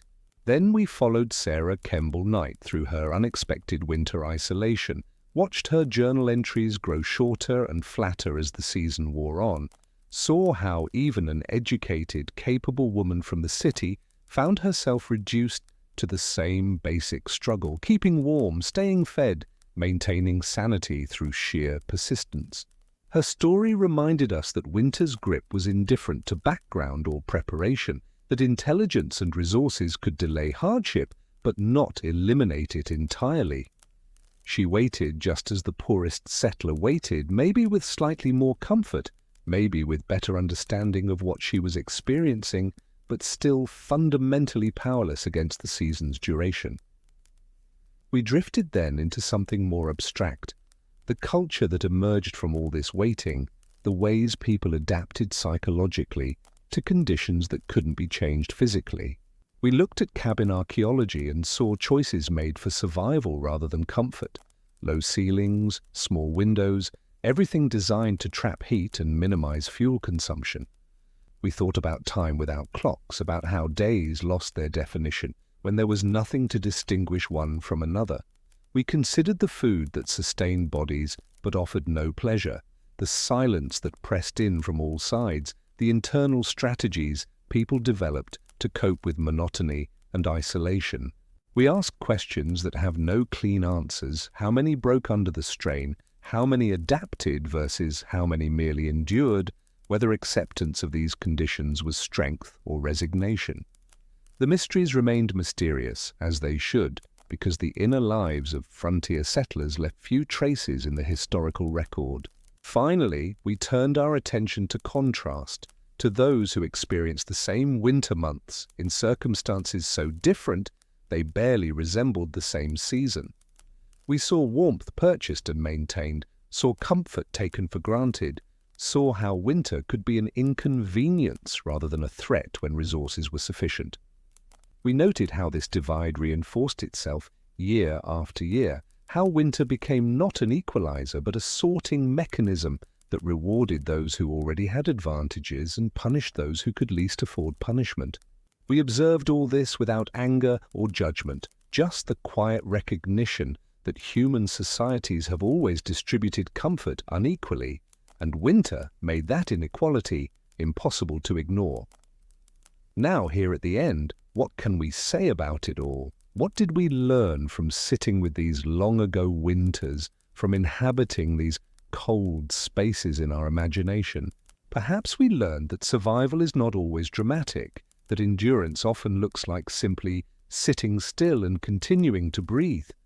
Perhaps we learned that time is more flexible than we usually acknowledge, that it can stretch or compress depending on circumstance and state of mind.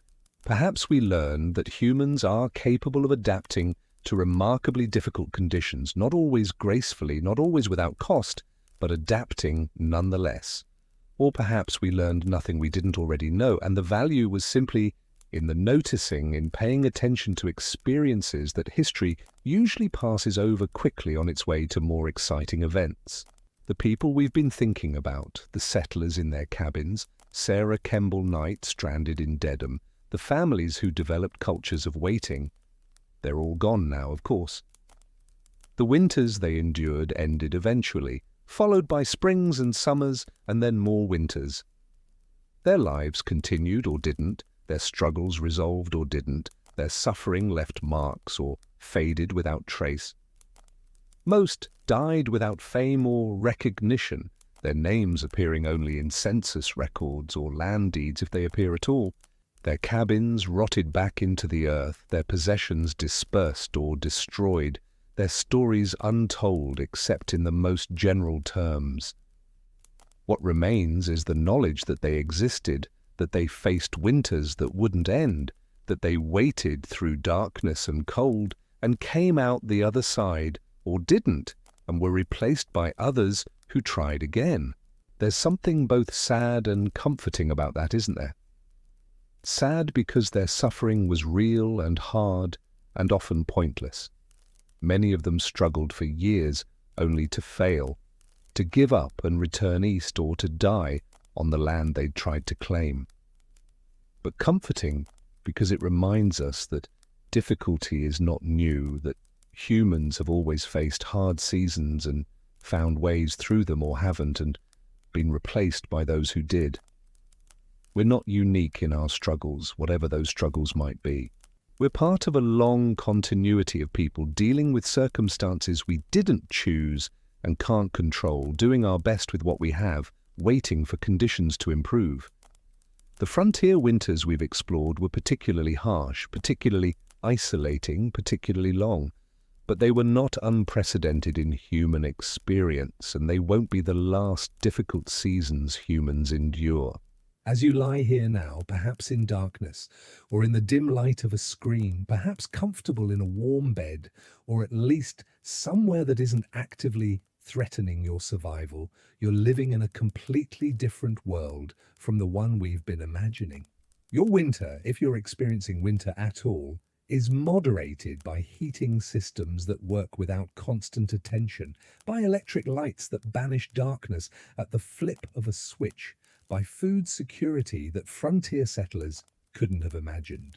You can know what time it is at any moment, can reach across distances to communicate with others, can be certain that spring will come on schedule because meteorology is a science now rather than hopeful observation.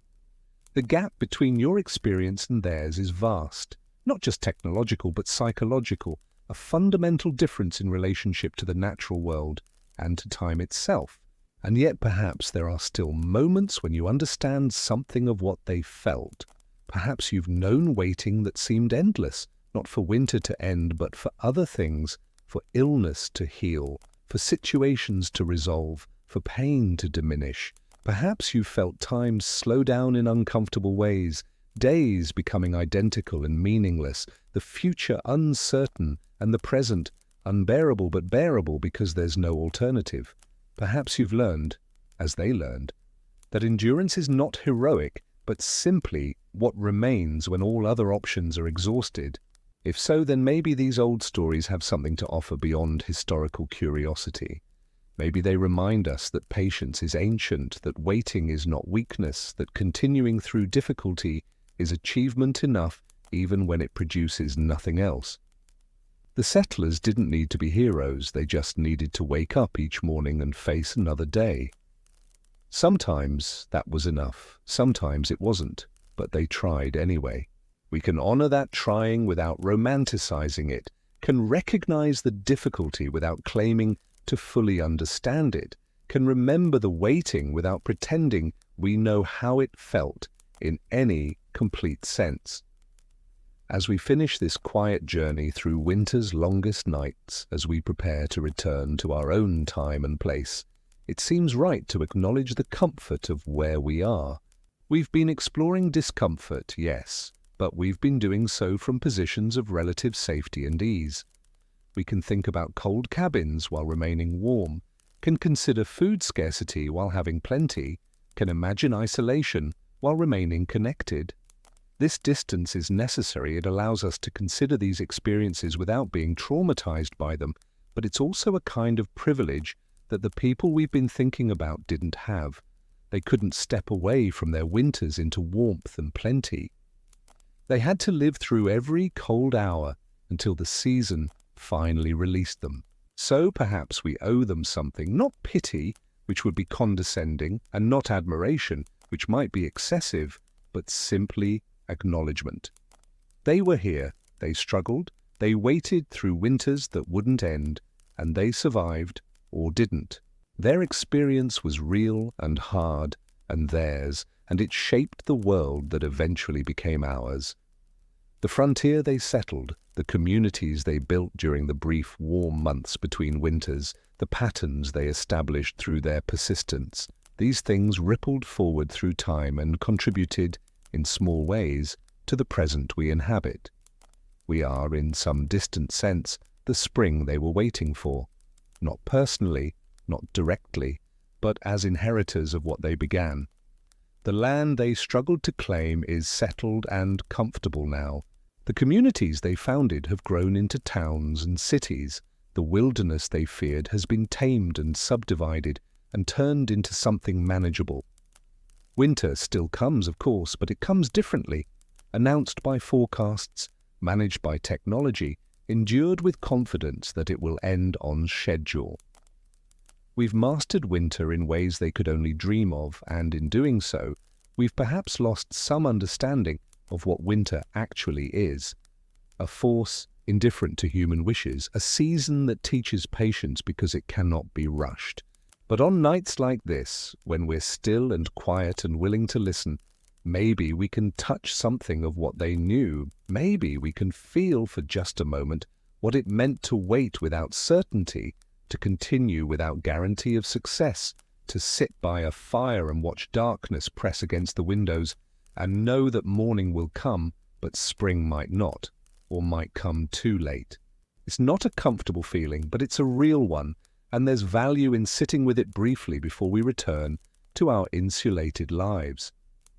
So let yourself rest now, let the stories settle into whatever part of your mind holds historical memories and human connections across time. The people we've been thinking about have been resting for a long time. Their struggles are over, their winters ended permanently, their waiting finally finished. They've earned their rest, and so have you earned yours, here at the end of this particular journey through time. Tomorrow will be your tomorrow, not theirs, and it will come with its own challenges and comforts, its own waiting and its own resolutions. But tonight, for these last few moments, you can hold both, your present comfort and their distant struggle, your temporary stillness and their prolonged endurance. You can let the contrast remind you of how far human societies have come in managing the basic difficulties of existence, and also how recent that progress is, how fragile it might be. Winter still waits, patient and indifferent, ready to remind us of our limitations if our systems fail. But for now, those systems hold. The warmth continues, the lights work, the food is sufficient, and spring will come when the calendar says it should. You are safe, you are comfortable, and you can drift now into sleep, knowing that tomorrow will be different from today, that time is moving forward at its normal pace, that you don't have to measure your life in dwindling woodpiles or rationed meals. The winter we explored was someone else's winter a long time ago. in circumstances you'll never have to face. Let it recede now, let it become part of the past where it belongs, a story told and finished. Close your eyes and feel the comfort of your present moment, the warmth around you, the softness beneath you, the quiet that comes from safety rather than isolation. You've waited with them through their long season, but you don't have to stay there. You can return to your own time, your own place, your own much shorter and much more manageable winter. Sleep now, comfortable and warm, knowing that spring always comes eventually, that waiting always ends, that dawn follows even the longest night.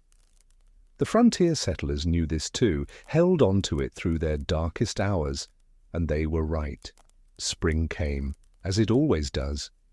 And if they could endure their waiting with so few resources and so little certainty, surely you can rest peacefully with all the comfort and security that surrounds you now.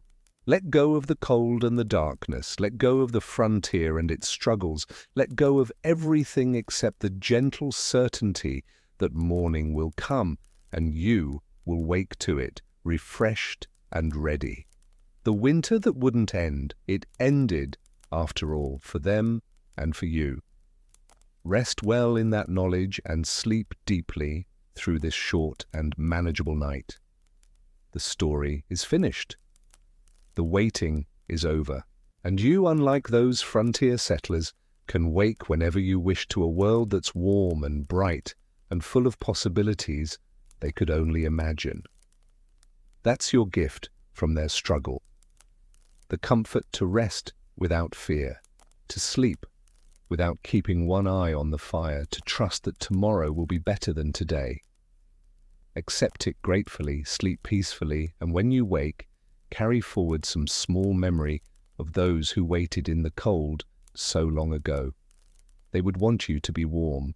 They would want you to be comfortable. They would want you to sleep well and wake rested, to live in the world their endurance helped create. So do that now. Sleep, and let the last traces of winter fade into dreams that are warmer and kinder than any winter night they ever knew.